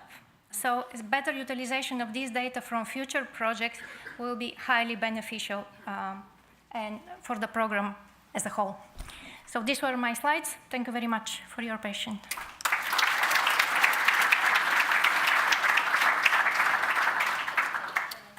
Thank you very much, Darina. I hope you find this useful the way we do, because we look at these recommendations coming from our colleagues in the Joint Research Center, and we try to fit them back, like I explained several times, fit them back into our next programming, in the call of next year, in the call in 2027, whatever there's to say for the next framework program, multi-financial framework program, or why not the next JU. So that's exactly what gives us every year the necessary analysis. Like I said, independent. We do it with our colleagues in the Joint Research Center because if we will do it ourselves, of course, we will be biased. So it's better we do it with them so that they are taking this critical view on what the program is doing. And like I said, like Darina said, and thank you very much, I think we've done a lot. We will hear from the projects, but there is a lot also to be done for the sector, but also for the projects to work together. And like I said, for the future, for the next 7 to 10 years, it's still a lot to work. Thank you. Thank you very much, Darina, again. I know we are very late. I talk much. We underestimated also the opening, I have to say. But I'm also sure we will catch up. And we will still have a lot of time for lunch. I will take care of that. You also appreciate that we have decided not to have a coffee break because that we would have split the energy in the morning, if I will say that. So let me now start with the first session. The first session always comes as an obvious one. It's production. It's hydrogen production. And when we look together with the team at the session, we decided to again focus on the electrolysis. Of course, we don't do only electrolysis, and if you look again into the same program review, program review report, you will see the other technologies we are doing. We are looking also at other renewable hydrogen production routes. But I think Eleni from my team, she is one of the project officers, and she is now the lead of the production area. She will guide you through a bit of an overview of the portfolio and then have the pleasure to manage a bit of a discussion on that. Eleni, now the floor is yours. Thank you. I leave you this. Thank you. Okay. I hope you can hear me well. So good morning still. My name is Atanasiu and I'm a project officer. I have the very challenging task in the next 10 minutes to try to give you an overview of what has been funded under what we call Pillar 1, the hydrogen production pillar. Why it is challenging is because hydrogen production pillar covers all these areas. So we talk mainly about electrolysis, which will be the main focus of today. But also, as Mirela mentioned, we also have other renewable-based routes. And even focusing only on electrolysis, you will see that there are a huge variety of technologies that they are covered, from low temperature to high temperature, and also there are different technologies.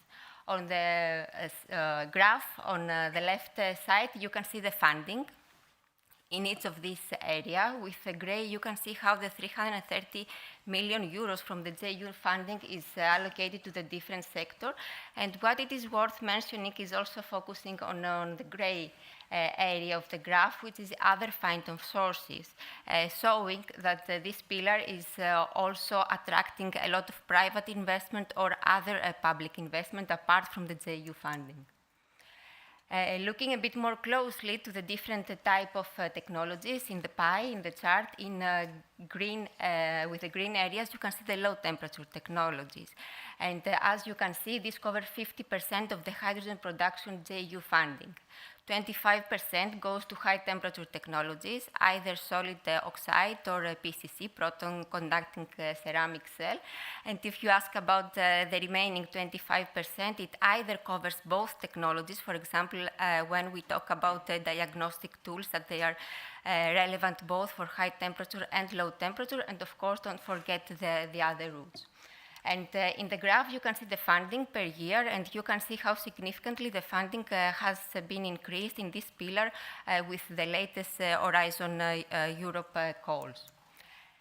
And this is the last slide that I will talk about the funding, and this is just to let you know how nicely the funding goes not only to the research activities, but also supporting the private sector through SMEs and industry. And each of these areas, SMEs, industry, and the research institute and university, they take more or less 30% of the DAY1 funding. Looking a bit now on the technology, we will first talk about the low temperature electrolysis. And here, this is a slide, maybe you have seen it in the past. It is a slide that I really like because it shows our history. It shows from where we started, and here we talk about demonstration project. Back in 2011 with 0.15 megawatt, and we reached 2023 with EFIRA and the 30 megawatt. So what we can see in this slide is the progress, is the scale. So the scale has significantly increased. At the same time, the funding is still significant, but the funding per megawatt is less. This means that the project, they are also attracting private funds or other public funds. Last but not least, maybe you have seen some new features in this slide, which is the fact that all these units, all these electrolyzers, they are still up and running. And not only that, but they also become part of a more complete hydrogen ecosystem like our valleys. And this is the case, for example, for H2 Future, which is linked to the valley in Austria, and also to EFIRA, which is linked to Triiris, the valley in Greece. And we will also hear, okay, not a valley, but still a continuation of a project, and we will hear more about Refine, how the 10 megawatt electrolyzer in a cell refinery in Germany, how it led then to the 100 megawatt. Also, as I mentioned, H2 Future from the 6 megawatt PEM in a steel plant in Austria, it's now part of a valley and with currently expansion plans being ongoing. What this demo project have shown us is the very nice interaction between electrolyzer and different kind of industrial players. So this project, they gave the opportunity to electrolyzer OEMs to test and operate their electrolyzer in industrial courtyard, while at the same time, industrial partners, they had the opportunity to test this technology and decarbonize their operation. And all this feedback loop also had given input to EU hydrogen policies. Of course, as it was mentioned at the beginning, all this would not be possible. So demonstration actions, they don't happen overnight. And basic research done in labs, in research centers, and so on is needed. And this is something that we continuously doing. We have been doing it, and we are still doing it. And in this slide, you can see only 15 of the projects that we have funded with our latest calls on low temperature electrolysis. And we talk about systems working in a high pressurized production, on innovative cells, on advanced anion exchange membranes, and with 2024 also on seawater, direct seawater electrolysis. What I would like to highlight here is that maybe you see that in some topics there are more than one project being funded. There is a reason for that, so when we have the opportunity, we want to make sure that we will have a more clear answer, let's say, to certain questions. For example, what it means innovative cell. So that's why when we have the opportunity, we fund more than one project. However, when we do so, we ensure that these projects, they don't overlap. So they look at the same problem. Maybe they have the same ambitious KPIs, but their focus is different. They test different materials, different components, they have different consortia. So we are confident that by the end of this project, we will have a more clear answer to certain questions. And also this project, they are all working together and they are exchanging information. And this is also linked to this slide, how this collaboration between projects has started. A very nice example from back 2019, where on anion exchange membrane, an emerging technology, Aniones, Anel, and Newly, they were working, of course, on their own project, but they are also collaborating together, for example, on establishing certain testing protocols and even creating a hub for information sharing. And this nice collaboration was taken over by what I would like to call like new generation anion exchange membrane project, like Heracles and High Scale, from which we will hear a bit later on. So this project, they are still working together, trying to generate new knowledge. Still 2 minutes for the high temperature electrolysis. So the story here is similar. So we talk about moving from lower scale to bigger scale. So indeed, you can see the scales are not at the same level as for low temperature electrolysis, but still the progress is evident from the 100 kilowatt to 4.2 megawatt in a steel plant in Italy, a project that started just at the beginning of this year. What I would like to highlight with this slide and this demonstration action is that we have seen that demonstrations have happened in diverse industrial settings, steel, refineries, and so on. This project have gathered thousands of operational hours and giving us confidence about the KPIs achieved. We have high efficiencies, availabilities, and so on. But as it was also mentioned in the previous session, they also gave the opportunity to certain companies to evolve. And from small startups or small companies, now they position themselves as key players, let's say, in this area, and in that way they strengthen also Europe's industrial leadership. Of course, also in the high temperature sector, basic research is still needed. So these are the projects that the most recent projects that we have under high temperature, and I have to highlight here that here we don't talk only about solid oxide electrolysis, but we also have protostack and pepper that they are related to proton conducting ceramic cells.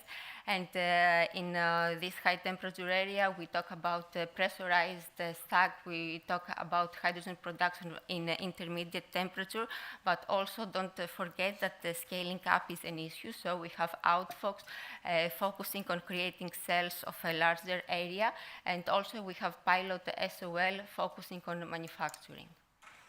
And that would be my last slide with the conclusions. As we heard also from colleagues from JRC, there is progress towards the achievement of KPIs. They have been achieved either by the average or by the best in class, if I may say it that way, but still there is a lot of work that needs to be done. For example, when talking about reducing the critical raw materials, CapEx improvements, also upscaling and manufacturing processes, especially for the solid oxide technologies.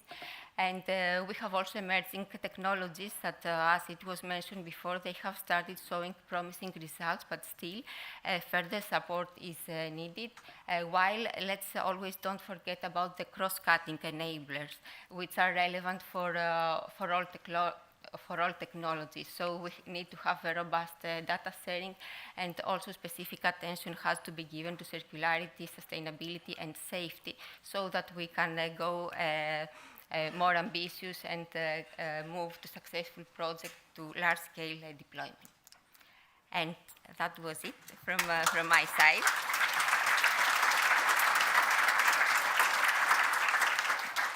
Thank you very much. I think now we will have the opportunity to hear some of the success stories.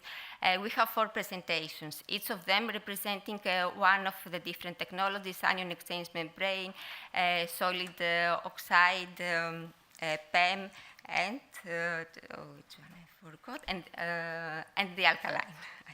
So we will have 4 presenters. Unfortunately, one of them could not be here today. I talk about Swan Hosseini, CEO of CENMAT, and he's the coordinator of a high-scale project on anion exchange membrane. And despite the fact that he is not here, he has sent to us, recorded his presentation, so we will have the opportunity to watch his presentation, but unfortunately we will not be able to have him in our panel. So I don't know if we have the video. Okay, perfect. Hello everybody, my name is Swan Hosseini and I'm the CEO of CENMAT and the coordinator of High Scale. Unfortunately, I can't be there today in person to introduce you to this project and show you our amazing results, but I'm going to try to do my best via this recording. So why high scale matters?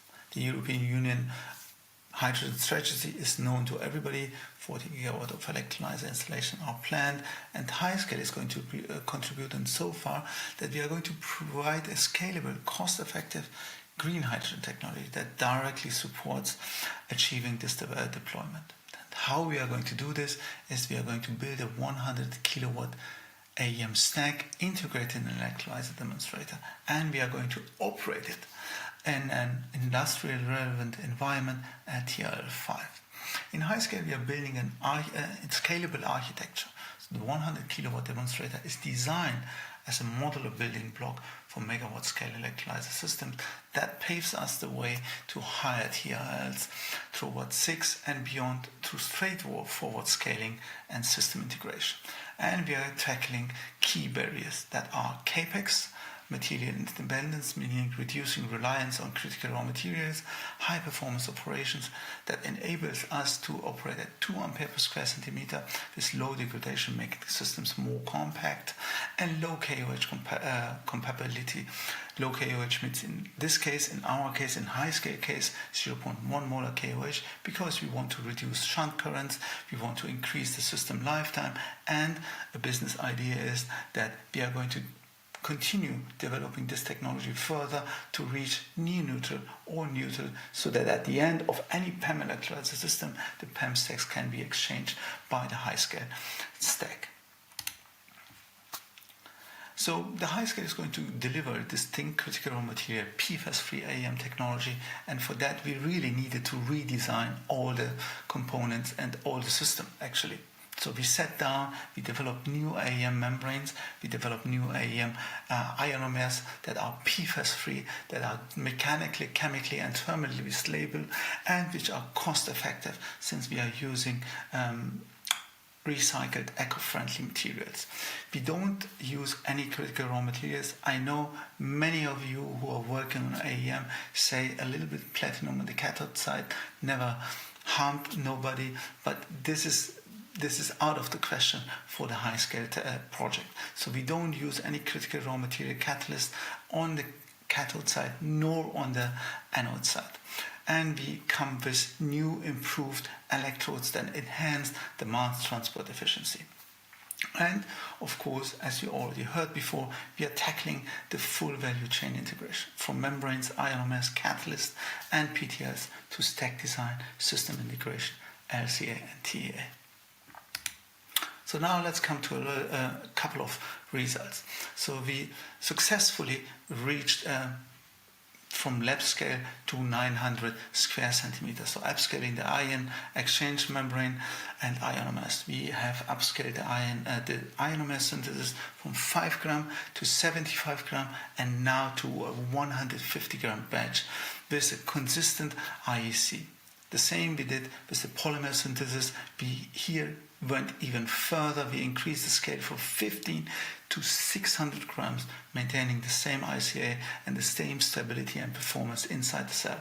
At 600, to give you a perspective, a 600 gram batch yields about 80 membranes, sufficient for a 100 kilowatt stack. And of course, we increased also the casting width from 5 to 20 and now to 30, which is now fully automated. So we can make large area membranes at 900 square centimeters. And how does the system or the cell perform? Here you can see on the left side that we tackle the safety of the system. You can see the hydrogen permeation through the membrane. We have here piperium as a reference. You can see we are with our ion flex membranes at the same level as piperium. With our ion flex membranes, we are also at the same level of piperium membranes in terms of polarization curve. Polarization curve doesn't tell you much, just show you maybe the potential of the membrane or of the system. On the very right side, you see the durability, which is where everybody is looking at the end of the day on. And the durability shows us clearly that we can operate this cell over 5,000 hours already. And many of you who are in the field normally target the 1,000 hours, but you can now see the piperium membranes survive the 1,000 hours. So the 1,000 hours shouldn't be actually the key or the target for everybody to look at, but more than 5,000 hours, 10,000 hours, 12, 20,000 hours. So this is what we are striving for. So you can see here we are already now more than 5,000 hours. We have a very, very low degradation already at 20 microvolts per hour with our fully equipped with SenMat materials and components and high-scale components cells, where the piperium cell degrades very fast at 170 microvolts per hour. And we all perform this in a critical raw material free cell, PFAS-free cell from high scale at 0.1 molar KOH at 50 degrees at 1 ampere, and the durability is done at 1 ampere per square centimeter. So scaling up from a small system to large cells, 2 stacks, you can see here, we have here on the left side a 400 square centimeter base cell validation, so that demonstrates performance comparable to a small cell. And we have here some duty cycles, as you can see, 100 hours of continuous run plus 350 hours of duty cycles between OCV and 1 ampere per square centimeters. And on the right side, you can see how the stack performs. So this is a short stack. This is our 120 hours of stability, chronopotentiometry at 1 ampere per square centimeters, duty cycles between 0.5 and 2 ampere per square centimeters. So it means 30 cycles, and ideally requiring recovery by essentially full reversibility after a 20-day ideal period.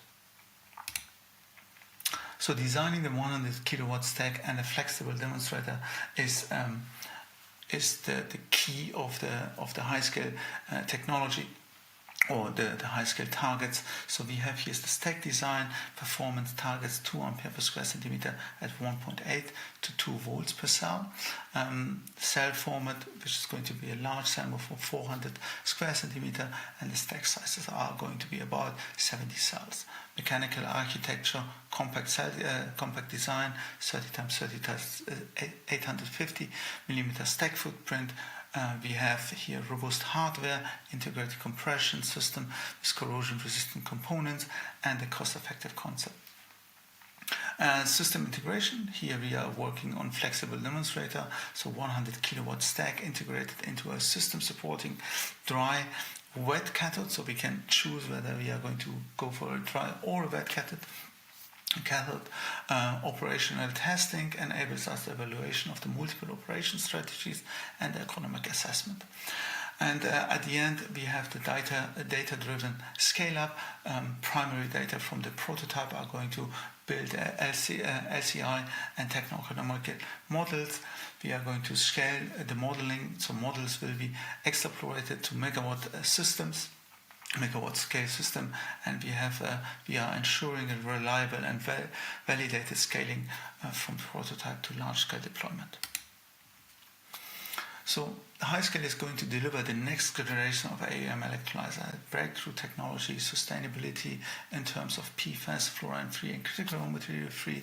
We are going to perform at high performances, achieving 2 ampere per square centimeters at about 2 volts per cell, and large area efficiency of 98% and low degradation of 5 microvolts per hour. So since I'm going to jump over the next points, I'm going to give you a call of action. So we are inviting policymakers, industry and investors to collaborate on piloting and scaling high-scale technology from 100 kilowatt to megawatt scale. Together, we can accelerate the transition to affordable, sustainable green hydrogen production, and these are all the partners that we have here in high scale. Let me move myself away a little. So we have the University of Ljubljana working on LCA, BOP, working with high gear, PTL with Becker Erd, demonstrator side with PPC. We are the coordinator. We are working on the catalyst membrane, ionomer electrodes, stack design and testing and analysis are going to be delivered by DLR and CNR, material analysis by CEA, and communication, dissemination and exploitation by Meta. At the end, I want to also present you the brother project, which is Heracles. In Heracles, they are building a 25 kilowatt AEM high pressure stack that is based on the PEM stack learnings at Scheffler.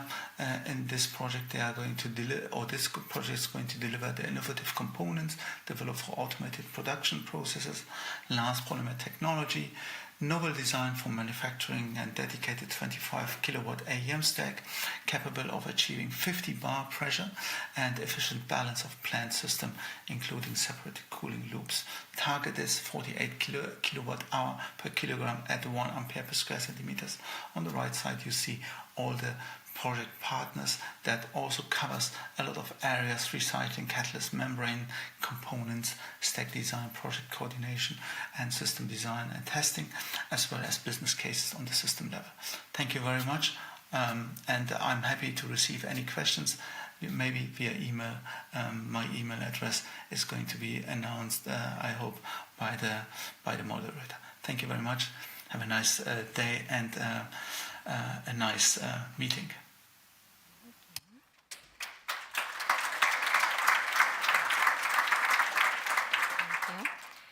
So we already have the first very nice overview of the first area on anion exchange membranes. As Joanna said,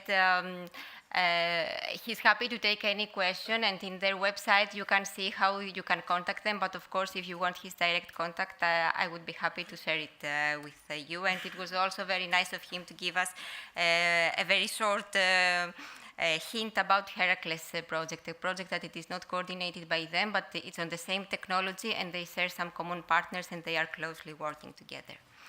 And with that, we will move to the next technology, which is PEM, and we have together Anders Odegaard, Senior Project Manager and Researcher at Sintef, who will talk to us for REFINE and give us some words about what led to REFINE too. Thank you, Anders. Thank you, Renée. Very happy to be here today. Thanks for the friendly invite and the following request to present REFINE. We're very grateful for the support of the joint undertaking, of course, for this one of the large electrolyzer projects. Let me just test this. My presentation would be nice to have here.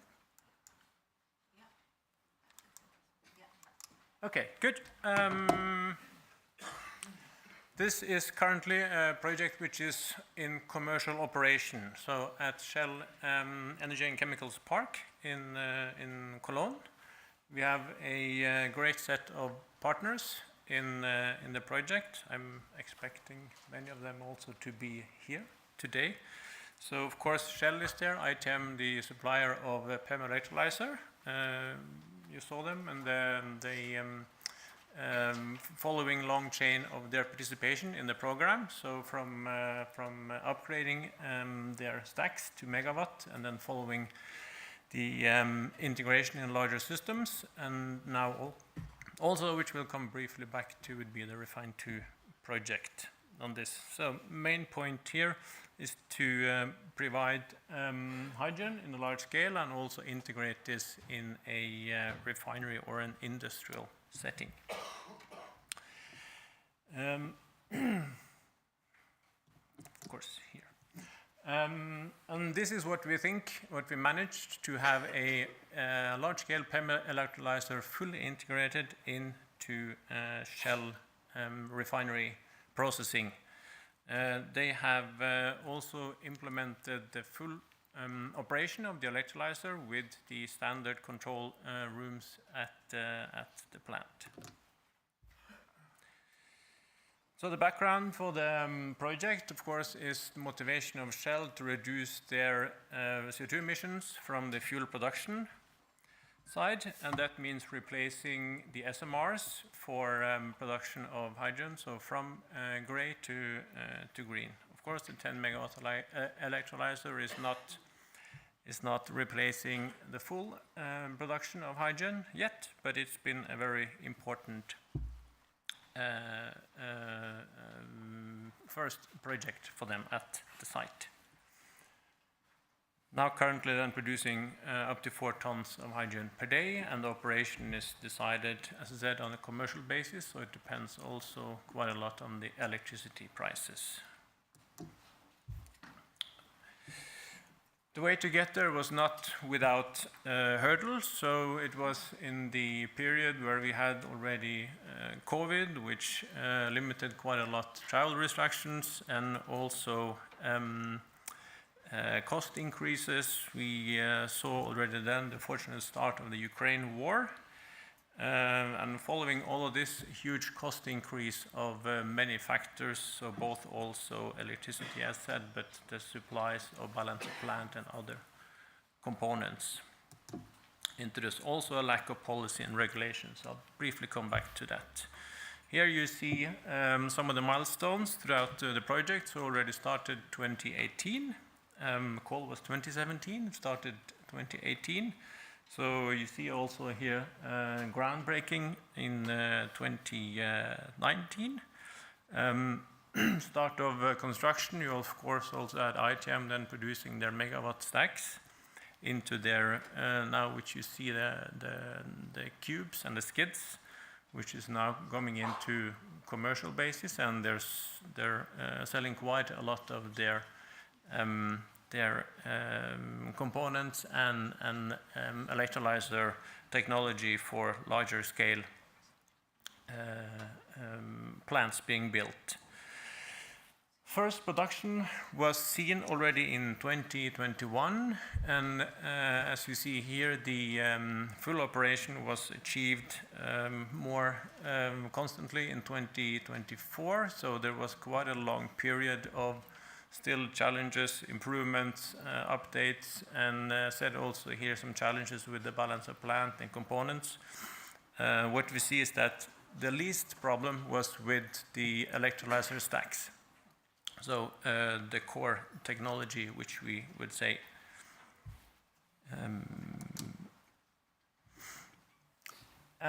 when it comes to the electrolyzer and the core technology, so one of the key outcomes actually of the project has been to prove the technology. So that is something which we saw already at that stage, and has been sort of still into a part of the importance when it comes to developing and FIDing new projects, is to reduce the risks, of course, and one of them has a long time been technology risk. So within this project, it's been really important for ITM to show that their technology is already on a commercial scale, stable and proven at a site like in Cologne at Shell.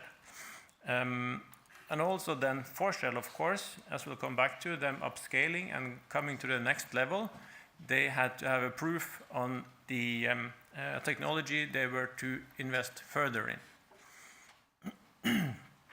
So the Shell site has also been a showroom for new customers for ITM. And as you say here, I think it's it doesn't really say, but it was a high acknowledgement from ITM to Shell that they've been open for the plant, and we had quite a lot of site tours going there. You see some numbers there on efficiency and long-term operation. So already that has a very promising outcome of this for ITM.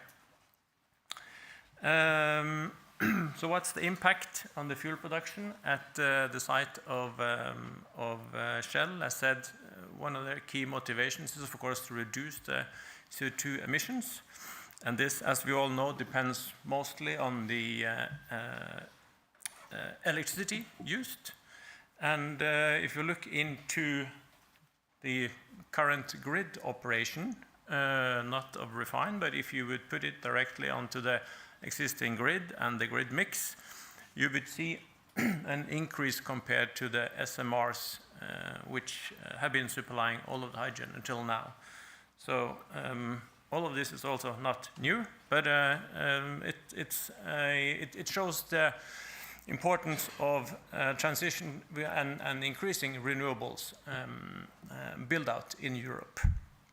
But what we did and what Shell does to of course achieve these CO2 emissions is to have wind PPAs. So they have contracts on onshore wind in Germany, and with this you see a really reduction of the CO2 emissions, of course. Now we just need more renewables. Okay, trying to go a bit quick on the last slide. So I'm not going to go into details of this. So there are reports which shows and explains a bit more. Main takeaway here is that we know the cost of hydrogen is mainly consisting of capex and electricity costs. But then policy also impacts all this. How do you want to operate? I'm not going into the details of the RED II and the Delegated Act, but the impact of this hourly and monthly operational regime also impacts how you operate it and the outcome of the RED II subsidies. So one key problem, as said earlier, was the RED II policy not coming into place before very much to the end of Refine. So that was a huge uncertainty of Shell. They decided to build this long before the policies were in place. They were meant to be in place during the project was established or built, but it was only, I think, this summer Shell was able to initiate and get those RED II credits, which really make the business case for this. So policies are important, and they're now no longer the main problem for Shell now, at least for establishing these. Okay, 20 seconds left. We have done a huge effort in communication and dissemination, ERM in the lead of this. So we had numerous site tours with Shell opening their refinery for guests, so politicians, industry leaders. There's been lots of events organized by us, and also us joining other events being held. Conclusions on the project. So it was a long journey, many years, but we have shown that it was possible to build a large-scale electrolyzer and now operating commercially at Shell refinery. We think we have demonstrated scale and built confidence in the electrolyzer technology, and specifically for ITM then now.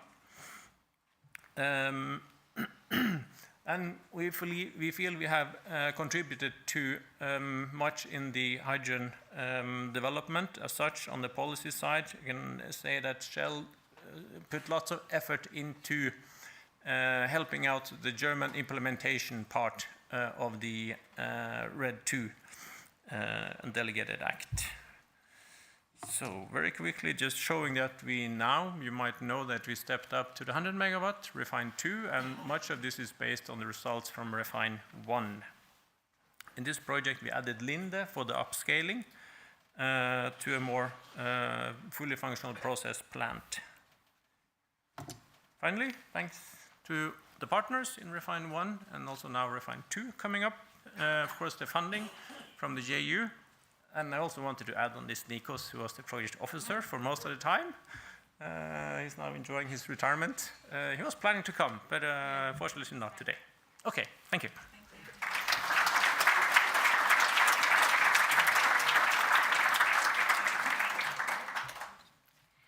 Thank you, Anders, for the very nice overview of the story of Refine. Indeed, Nikos, over the last months, since I took over this pillar from Nikos, my new name is New Nikos. Nikos, I know he wanted to be here with us, but he was planning to do so, but unfortunately, due to the strike, he didn't make it. But I'm sure that his thoughts are here. Let's move to the next presentation, and now we go to solid oxide technologies. One more demo project, and we have together with us Julie Mougin, Deputy Director for Hydrogen Technologies at CEA and Technical Committee Leader for Hydrogen Production, and she will talk to us about Multiply. Julie, thank you. Thank you, Eleni, for the introduction. So I'm very happy to be here today and to have the opportunity indeed to present you Multiply project. So what is Multiply? So it's a solid oxide project, as mentioned by Eleni, that has been started already beginning of 2020 for a duration of 72 months. We have 5 partners in the project. The provider of the technology is Sunfire for the high temperature electrolyzers. We also have the Polvyut, who was providing the hydrogen processing units. The end user is Neste, a refinery operator. We also have Engie, who's in charge of the techno-economic analysis, renewable energy purchase, and certify efforts. And CEA is the coordinator, also in charge of the dissemination activities and of the stack testing. So a little bit more detail about the project. So Multiply is intended to manufacture, install, and integrate the world's first multi-megawatt high-temperature electrolyzers in a real industry. And in the present case, it's the Renewable product refinery of Neste, located in Rotterdam. And the key figures of the project is 2.6 megawatt for the electrolyzers, jointly with the hydrogen processing unit, which is able to deliver more than 60 kilograms of hydrogen per hour to the refinery. And the technical objectives are high electrical efficiency, up to 85% LHV, which corresponds to a nominal electricity consumption of 39 kilowatt hours per kilogram of hydrogen, and also a very low hydrogen production loss, below 1.2% per 1,000 hours. So first of all, why is solid oxide electrolysis a very interesting technology? It is because we are starting from steam, not water. That means that we have a gain in overall efficiency thanks to the use of steam rather than water. And if we increase again the temperature to the regular operating range, which is between 700 and 850, we have an additional benefit, which means that relatively high temperature electrolysis is 30% more efficient than low temperature water electrolysis, provided we have a heat source or a steam source to have the steam for free. It's another characteristic of that technology is that we do not use any noble catalyst, and it's a very modular technology that you will see just afterwards in the detailed presentation of the technology demonstration. So here you can see a screenshot of the composition of the multiply system. It's really modular. You can see that we have 3 blocks of 4 modules, and each of the modules are comprising 60 stacks, and each stack is made of 30 cells. And that's a very big step compared to the previous project, because Green High, some years ago already, was only 150 kilowatts, and Green High 2.0 was 720 kilowatts. So it means Multiply is more than 3.5 times more than Green High 2.0. On top of the high temperature electrolyzers, we have what we call the hydrogen processing unit, which is needed in order to get the good quality, at least 3.0, and the good pressure level, 30 bar, to enter in the refinery process. And it's made of different components that you could see here. We have a buffer tank, a compressor, a dryer, some monitoring for the assessment inline of the quality of the hydrogen, an oxygen analyzer, and also some utilities like cooling and electrical control. So what has been done so far in order to really be able to operate the system on site? First, we did some acceptance tests at different levels. For the high temperature electrolyzers modules, we did some cold commissioning, leakage test, and operational test, and all the modules were able to pass the FAT at the first time and could be shipped on site. And we succeeded at the module level to produce 65.7 normal cubic meter of hydrogen per hour, with very homogeneous temperature and voltage on the stacks. And if you are able to read the graph, which is maybe a bit too small, we recorded module efficiency above 86% at full load and up to 89% at part load. For the HPU was almost the same, some factory acceptance test with mechanical pressure test, leakage test, inspection, and coupling, and also they passed and they could be shipped on site. In parallel, we had a huge site preparation activities with some heavy civil and structural work that you could see, some piping, electrical substation, instrumentation, automation, and control preparation, and safety approval, which is a big aspect for integrating this new type of facilities in operating refinery.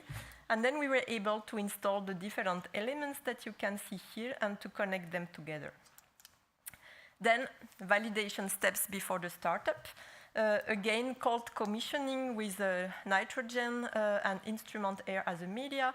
We tested the purging, the flushing, calibration of the sensors and all the equipments. And for the startup, of course with hydrogen and steam that case, leakage tests, bringing the power supply online, heating up all the modules to hot idling, and finally SOE operation with the first production of the hydrogen by module in singular and blockwise manner. And same for the HPU, cold commissioning, leakage test, running independently the HPU, being able to compress it up to 30 bar, and finally the coupling. And in the end, we did the startup. So I wanted to highlight that the high temperature electrolysis system has been on-site and able to operate since mid-2024, but as previously mentioned by Anders, there have also been some troubleshooting issues, especially with some delays due to the repair, not on the HTE and the stacks, but on the auxiliary equipments on the downstream process. They had extremely long lead time, and then it delayed the startup. And here you have an example of 4 days of operation of one block in July 2025, where you could see nice production rate for the 2 modules. And in the end of September this year, we were able to really inject some hydrogen in the process of Neste, almost at the 100% capacity. So besides the demonstration, we had also an extensive laboratory characterization of stacks with 2 types of technologies, Sunfire electrolyte supported stacks and also cathode supported stacks from CA, with 2 ranges of power, small power and high power. We defined harmonized test protocols with performance maps at beginning and end of life, several steps at constant currents in thermoneutral conditions, and for long-term operation, we defined a quite smart operation strategy with a fixed current density in order to have a fixed hydrogen production with value pretty high for the technology, and also the stack voltage which is maintained at thermoneutral, meaning that to compensate the degradation, we can increase the stack temperature while keeping the efficiency constant. And here, very briefly, you see that we were able to accumulate more than 442,000 hours of tests on the different types of stacks. And you could see that we had some, let's say, decay of the performance at the beginning, but then something which is pretty stabilized, which completely validates this operation strategy, which is, of course, implemented also on site. So to conclude, the key figures, once again, startup completed and the validation of the operation thanks to the long-term stack testing in lab, which is quite, let's say, promising for the operation of the plant. Thank you for your attention.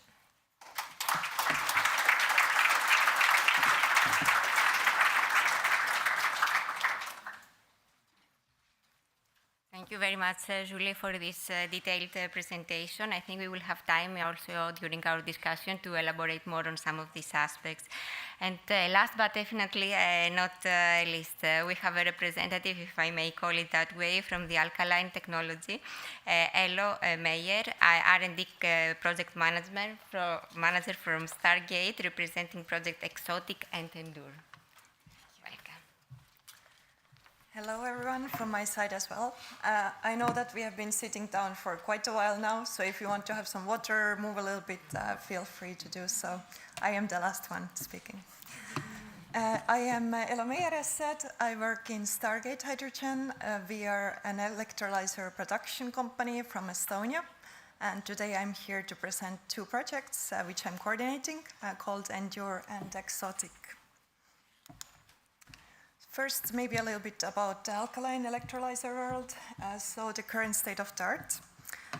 It is the most mature technology and currently takes up to about 39% of Europe's installed manufacturing capacity. But despite being the most mature technology, there is still quite a lot of challenges to be solved.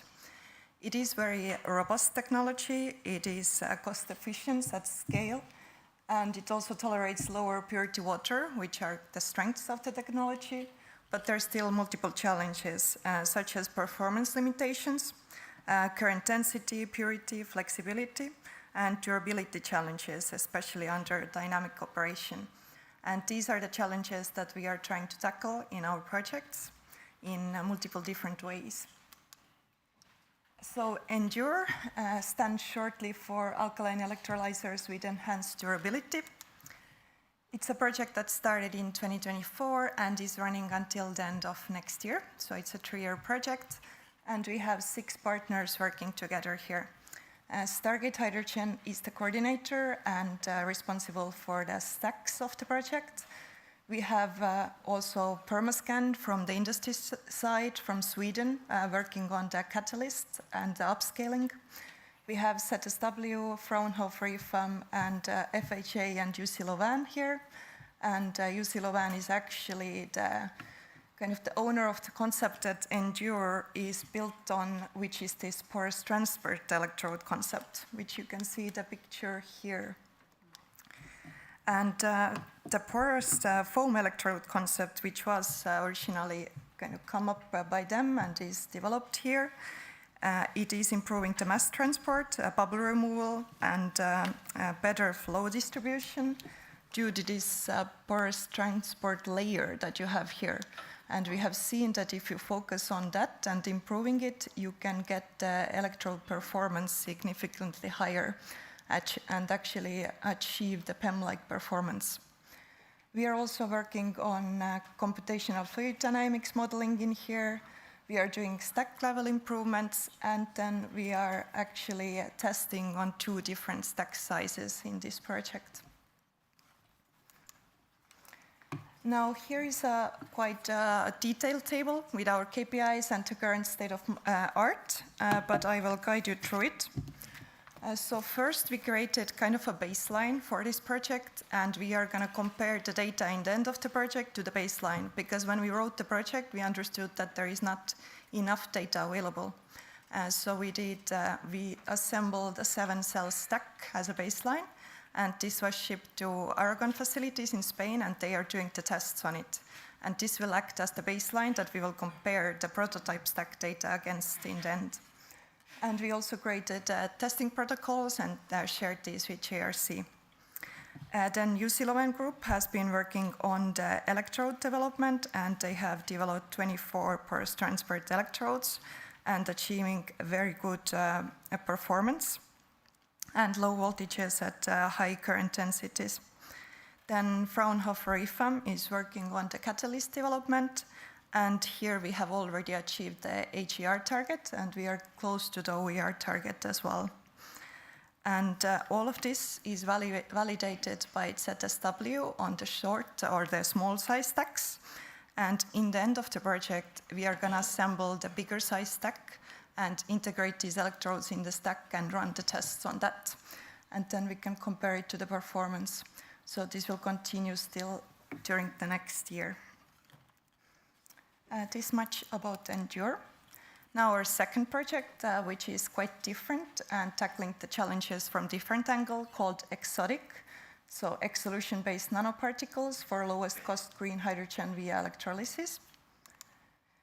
Exotic has an identical timeline to Endure, so it also started in the beginning of last year and will run until the end of next year.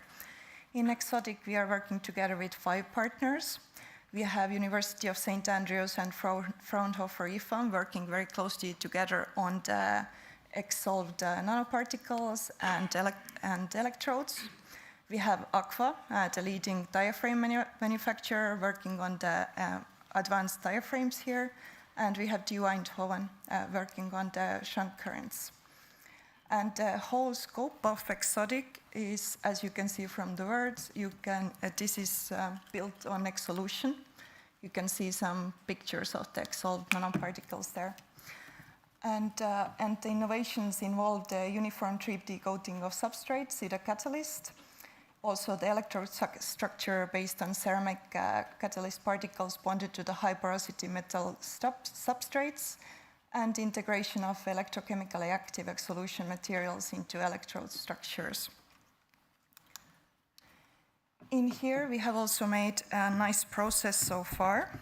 So in the project, as I said, University of St. Andrews and Fraunhofer IFAM work very closely together in kind of a collaboration route, where University of St. Andrews is responsible for the powder and for the phosphidation, and in Fraunhofer IFAM we are doing the electrode development and the heat treatment. So the samples go front and back, and there is quite let's say, intense development loop there, but we are already showing, seeing good results. So in the catalyst development, several families of doped perovskites have been synthesized, and we are close to the HER and OER performance targets. In the electrode level performance, we have produced electrodes using X-solved catalysts, and they demonstrate stable operation under industrial conditions. So we are really happy with that. So this is 80 degrees in 30% KOH. Also, we see the improved reaction kinetics and high mechanical and electrochemical stability here. Yeah, as said, we have Aqua in this consortium, and they are working on the diaphragm development, and they see 50 to 60% reduction in diaphragm permeability via pore structure optimization. And also, last but not least, DAY Eindhoven has seen very good results in the catalyst-coated diaphragm development with 0.32 volt reduction in cell potential. So this kind of proves to us that X-solved catalysts do integrate well with porous metal substrates and maintain performance under the industrial conditions as well. And in Exotic, the next step, which is very difficult, is the upscaling step. Right now we are upscaling the powders and then moving to the electrodes and diaphragms. We have the steps in place, and we have also reached the final design of this 15-cell stack that we are going to create. But this will happen, so the upscaling will last until summer, and in autumn 2026 we will assemble the 15-cell stack and do the tests at Stargate facilities. And we also really much believe in collaboration with other projects, and today in the morning we actually had this event that we call the Sister Projects meeting that was facilitated by Endure.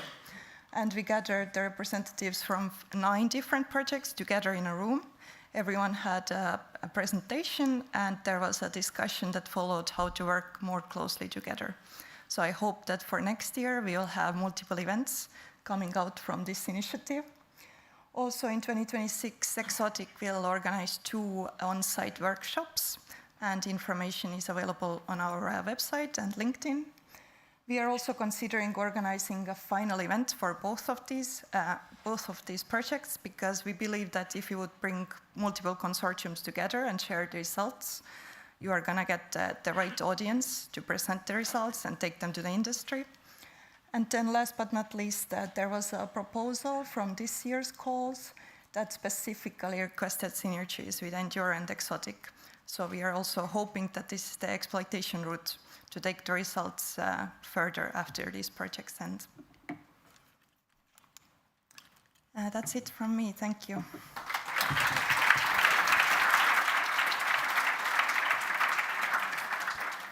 Thank you very much. I think now we will have still a few minutes for a very short, I'm afraid, panel discussion. So I would like to invite the 3 speakers to join us here. Anders, Julie, hello. How we will, please have a seat.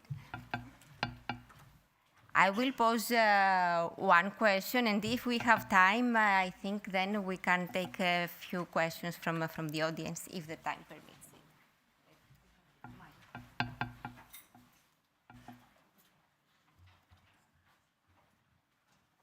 Okay, yeah, I think it works. Okay, hello.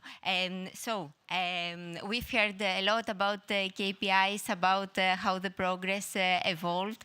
I'm sure that the audience would have more technical questions, but I would like to take this opportunity to raise some more high level, if I may call them, questions.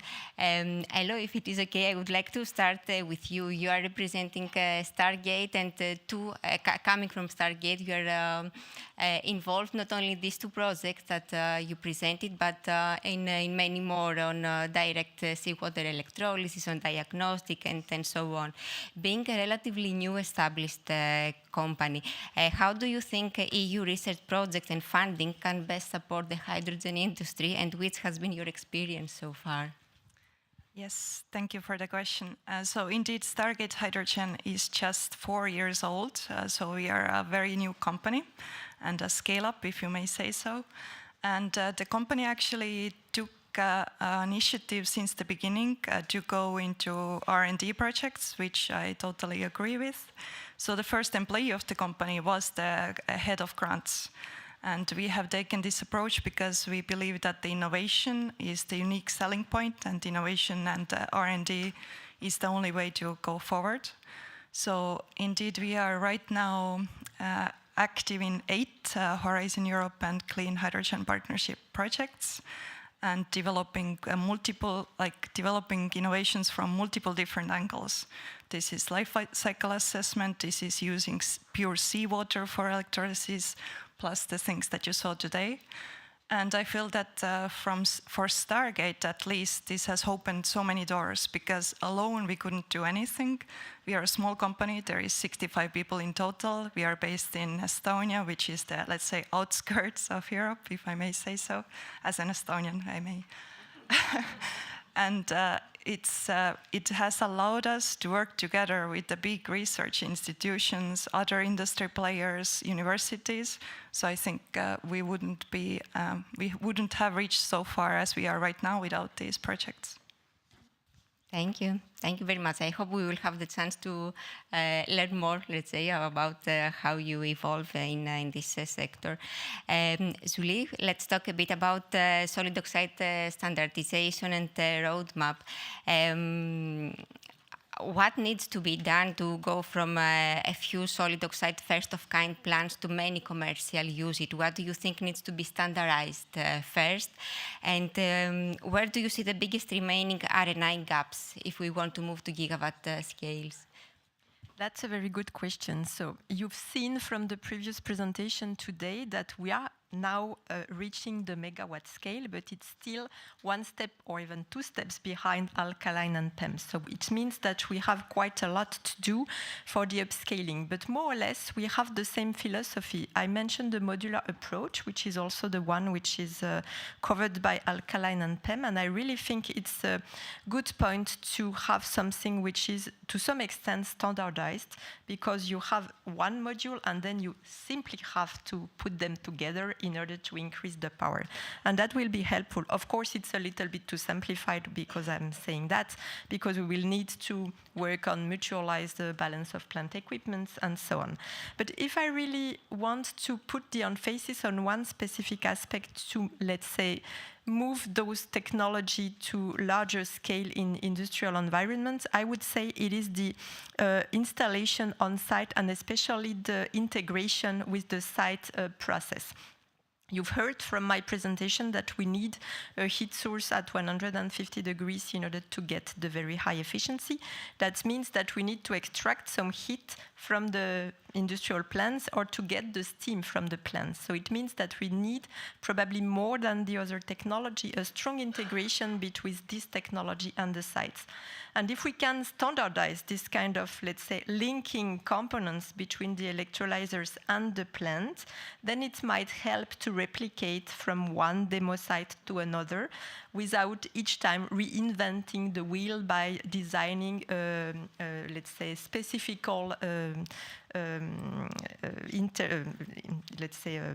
linking components. So I really think that this part is probably the one which would be the most relevant in order to speed up the deployment of the technology and to allow easier replication. Also, maybe having a standardized module size could be helpful, because we might have also something which fits the best the power electronics, which is also a very important component for the cost in particular. Regarding the stack, I think it's a little bit less critical, I think, because it's quite transparent for the end users. It's inside the modules, and it's only the business of the stack and the electrolyzer manufacturer. Even if, of course, having a standardized stack can cut the manufacturing price and be helpful from that perspective. So I hope it covers more or less your question. Thank you very much for the very clear explanation, and I hope that in the future we will indeed increase the scale and we will follow the example of low temperature technologies. Anders, from your side, you represent REFINE, and REFINE do one more or two demonstration actions, and through these projects you have managed to create or base your project in a European value chain. In the face of the growing competition outside Europe, where do you see Europe's real strengths? And what should Europe do next to turn this project into lasting industrial competitiveness, into success? Yeah, thank you, Eleni. I think a strength of REFINE has been that there's been a real collaboration between European partners here. So I know from other projects being investigated that the two most important things when it comes to risk, it's technology and it's financial risk. And to be able to take an FID, you really need to sort of have certainty on both of these. That was still also a problem going from REFINE 1 to 2. There was still some technology validation needed. So as you said, so from 2021 to 24, spent some time to be assurance that this system worked as required. So both on the electrolyzer side, as I said, not on the stack core, but on the overall system, and then you have to link this up to the refinery as such. So this took quite a while, but the collaboration, and I think sort of the strength of collaboration between ITM and Shell, it was really valuable for both of them. So ITM learned quite a lot on how it is to operate or work into the environment of a large process site. So going from some megawatts in containers up to a huge site, you really needed to learn a lot about standards, regulations, codes, and all of this to get into permits. So the valuable European learnings jointly, I think those reduce very much the risk on the technology especially, and then you have the on the cost side, you have now more on the policy issues.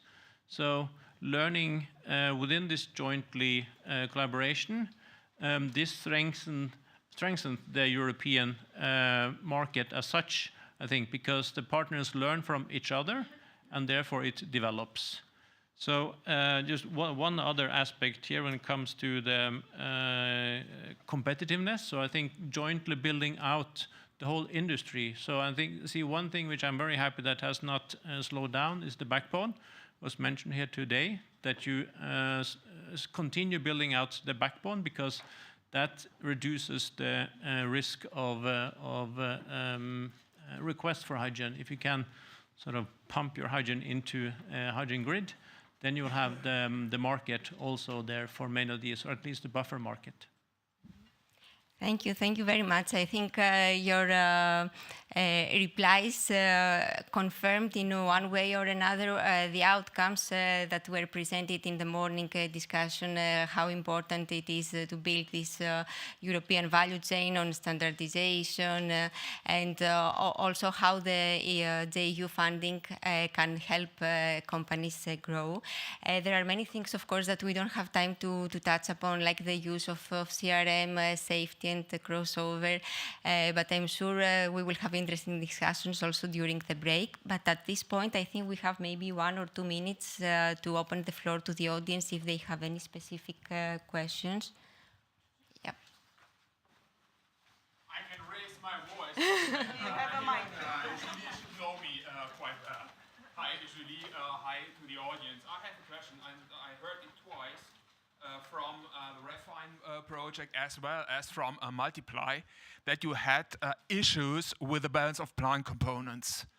So did you find out what were the issues, and does research and innovation funded or co-funded by the Clean Hydrogen Partnership helps to overcome these issues? You want to start? Yeah, well, for Refined, I can say that there was at least issues with the dryers. So I think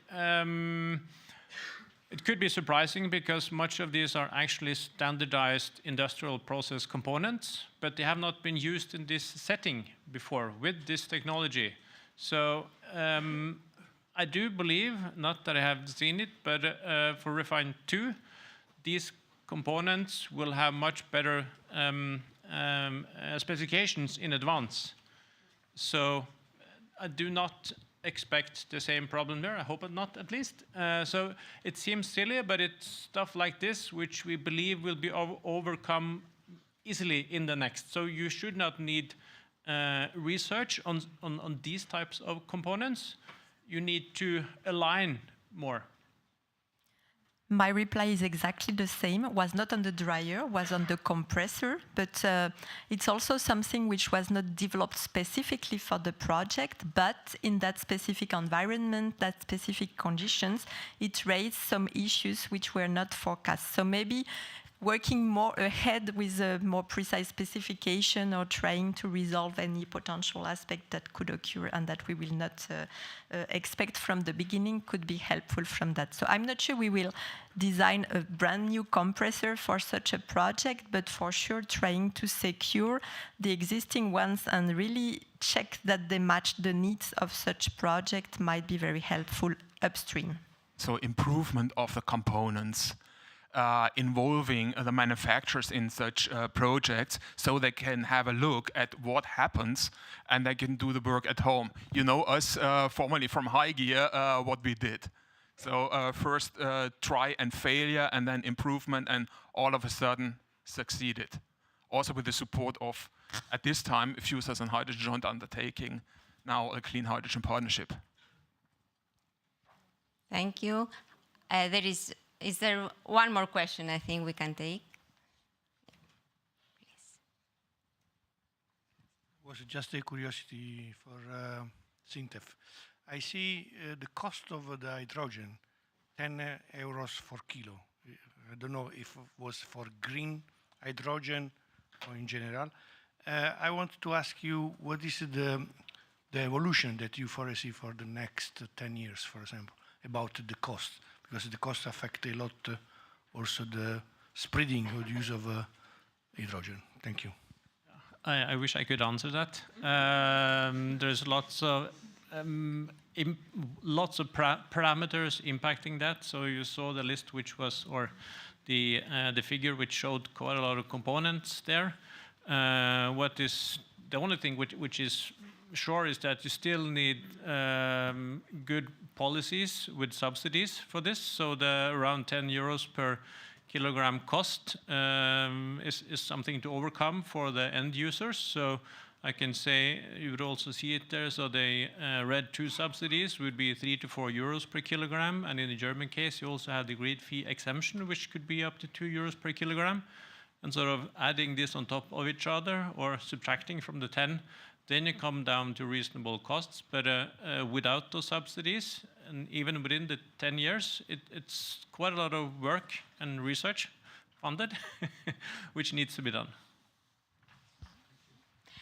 Thank you very much. Unfortunately, we don't have time for more questions, but I'm sure the speakers will be available also during the breaks for further exchanges. Thank you, all three of you very much, and also to Joanna for the presentation. And we look forward to hearing more from you from the next results. So thank you very much.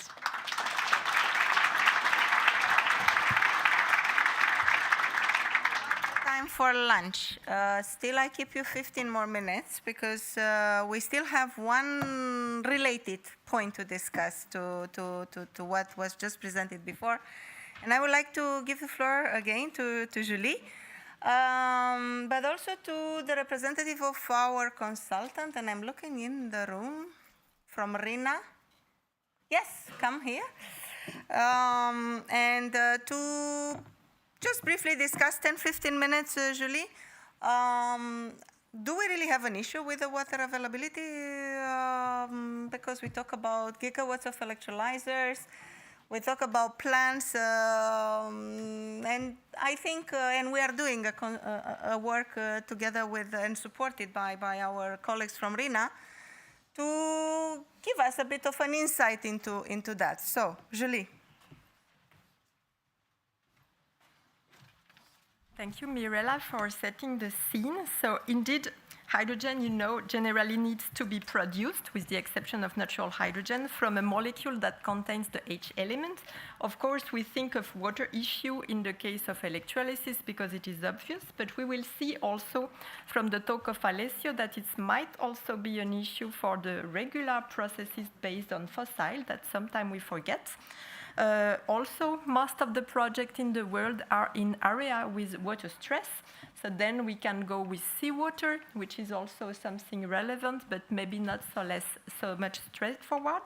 So that's why the Clean Hydrogen Partnership has asked for a study in order to identify sustainable paths for the use and management of water in the hydrogen value chain. The study has been awarded to RINA, and it's ongoing since June 2025 for the duration of 1 year. And I am very pleased to host today on the stage Alessio Tarantini, Director for Energy Research at RINA. And for the next 10 to 15 minutes, we will explore the preliminary results of the study. So Alessio, the floor is yours. And I will try to interact with your talk during the presentation. Thanks, Julie. Good morning, everyone. We'll try to be very fast so that everyone can go to have lunch. Then Julie briefly introduced the subject of this study, which is currently underway. We will see better later. There are 4 tasks. Now we completed the first one, and the second one is currently underway. Why this study? For 2 main reasons, as you can see on the screen.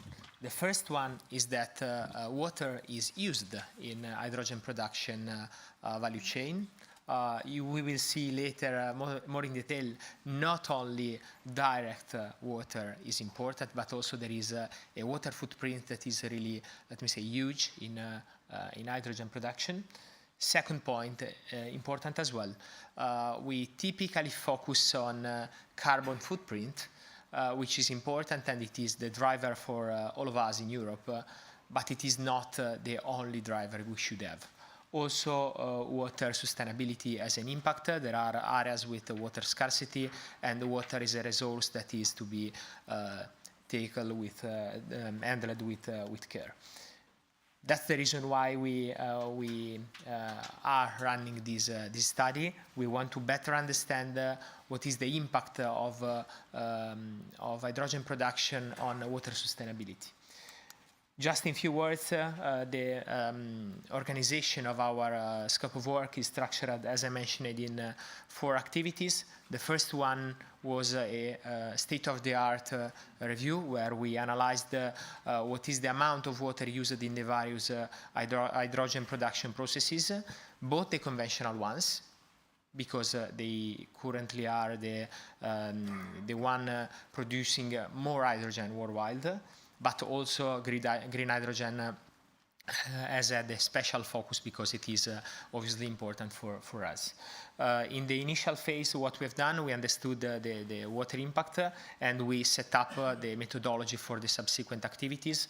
In phase number 2, we are mapping where renewable energy is available in Europe and in the surrounding areas, and what is the availability of water and the water scarcity issue in the various areas that we identified.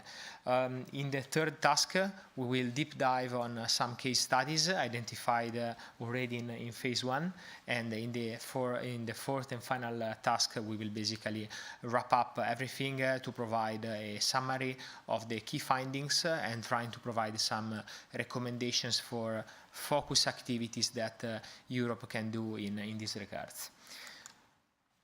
I anticipated that direct water is typically the focus when we speak about hydrogen production, because in electrolysis, hydrogen is produced from water.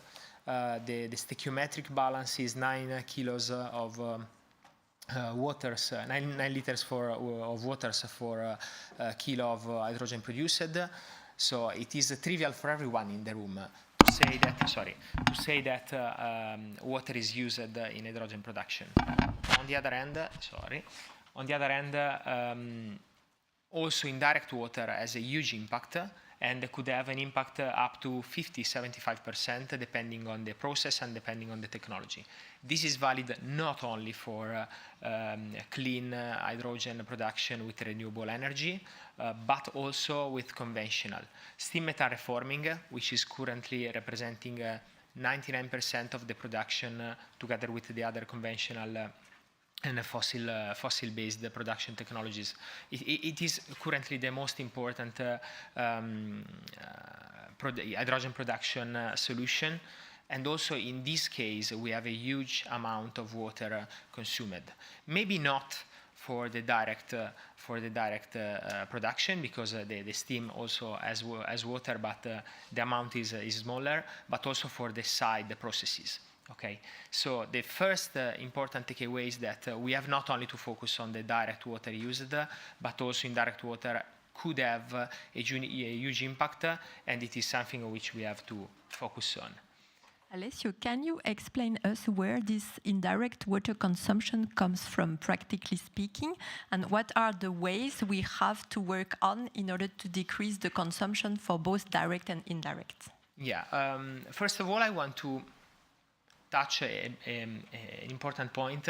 Here we are speaking about consumption. There is also the water withdrawal, which is needed to reach the quality needed for the electrolyzers to let me say to work. The main reason why we the main source of water consumption is cooling. Okay.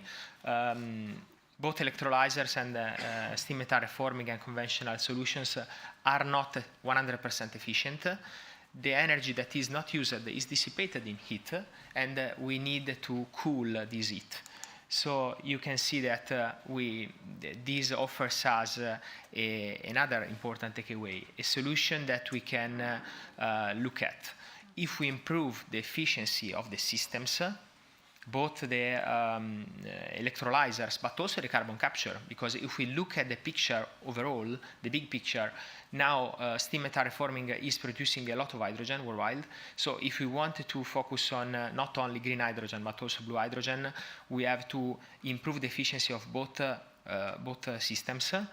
If we improve the efficiency, what we will have? We will have less energy dissipated, which is a good thing for everyone, but also we will have less heat dissipated. If we have less heat dissipated, we will reduce the cooling water needed to improve the water footprint and water sustainability. Another point is that water is used typically in the industrial processes, and we have to find, and we could find, better plant design to use this water and, let me say, consider also the temperature in the various parts of the system to improve the cooling water efficiency.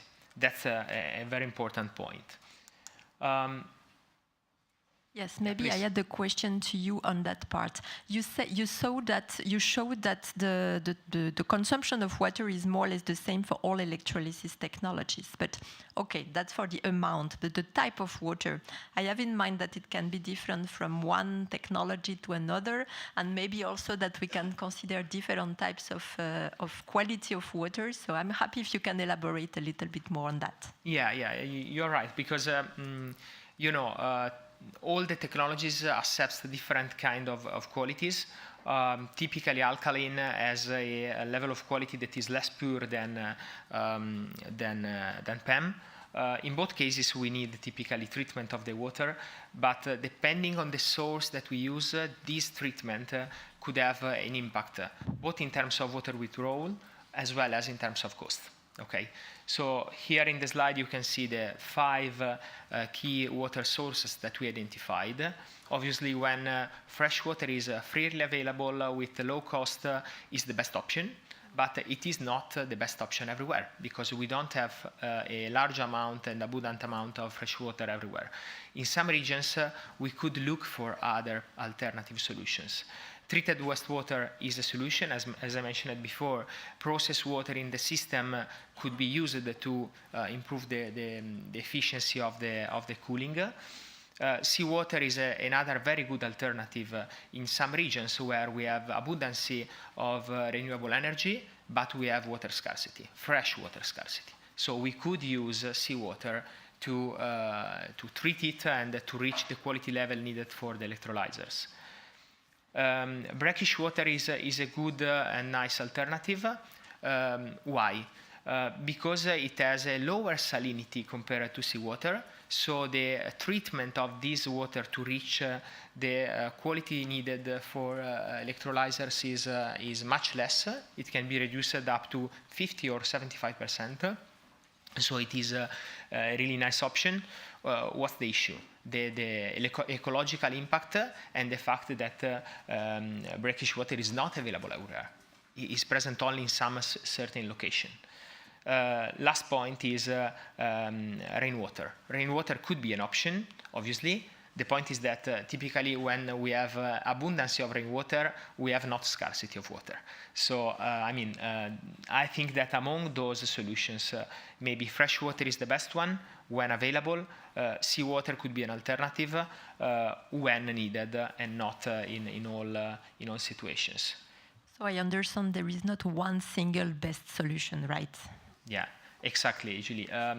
we have to find the best solution considering the specific situation of the location where we want to produce hydrogen. As you can see in this slide, we sum it up in a nice figure the fact that we need water sources, and water sources are not available everywhere in the same amount and at the same cost, but also we need the renewable energy if we want to produce green hydrogen. So what we have done in our study is to set up the activities for the next phases of the project to study the distribution of renewable energy, as I mentioned, but also the availability of water sources in the various regions, so that we can recommend what is the best option and the best way to address this matter in the various locations. I mentioned that there is not a single and unique solution. Maybe where we have abundance of fresh water, we can use fresh water. Where we do not have abundance of fresh water, and in locations where we are close to the sea, and happily in Europe we have many locations close to the sea, we can use seawater. Seawater obviously has some challenges, and we have to address them. And can you elaborate a little bit more why the brine management might be an issue? Yeah, absolutely. Brine management is one of the issues of seawater treatment. Brine basically is water with a higher salinity compared to seawater, up to 2-3 times. And this water cannot be disposed everywhere. Okay, it is to be treated, and at the moment this is more an issue than an opportunity. What we can do, in our opinion, is first of all we have to invest in optimizing the brine management processes, so that we can make processes more efficient, because also this process consumes energy, is not efficient, and consumes heat that is to be dissipated. And how we can dissipate it? With cooling system, again, water consumption. So this is something that is trivial, and it is the key solution. But we have also to see brine as a resource. So in analogy with the carbon capture and storage versus carbon capture and use, we can start investing in research how we can use brine as a resource for the industrial processes. At that point, this could become really a resource, and we have to activate a circularity process that is interesting for everyone. Third point, sorry, there are currently some projects underway for novel technologies that could accept seawater use directly without really costly and water impacting purification. So this is another stream of possible solutions. In this way, we could use directly seawater, avoiding the problem of having, let me say, the brine management issue, because this problem is, let me say, resolved by the technology for hydrogen production and not by a technology for brine management. Thank you, Alessio. So we are maybe ready to go to lunch. Could you just summarize a few key takeaways before we go for the break? Thank you. Yeah. We sum it up the takeaways in 3 main areas. Okay. The first one, you remember, I mentioned that water is obviously used in hydrogen production value chain, and it is important to address water with, let me say, a very sensible approach, because water sustainability is important, like carbon footprint. This is the very first takeaway. The second one is on how we can improve the water consumption. Basically, we can focus not only on direct consumption, but also on indirect. And the common solution that we identified is investing in more efficient processes, not only for hydrogen production, but also for carbon capture and storage, if we look at the picture in a wider way. Also not only green hydrogen, but also blue hydrogen could be something that could be addressed. And the third point, brine management is an issue, and we have to balance the various solutions. As I mentioned, there are 3 possible ways to address this point. There is not, again, one single solution, and brine management should be addressed multilaterally with different approaches. This is, let me say, the very first presentation for this project. We completed the very first report. Other reports will come with further findings on water sustainability.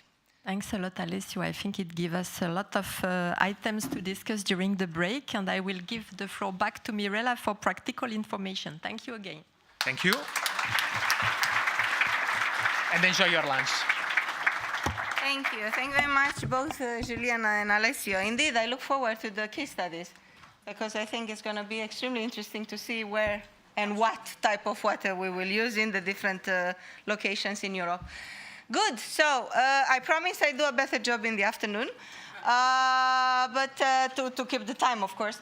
But now it's time for lunch. I would like to invite you, I believe, and I look at my team, the lunch is in, where the 1 hour, yes. We will be back at 2 o'clock here. Enjoy the lunch, and looking forward to the afternoon. Thank you.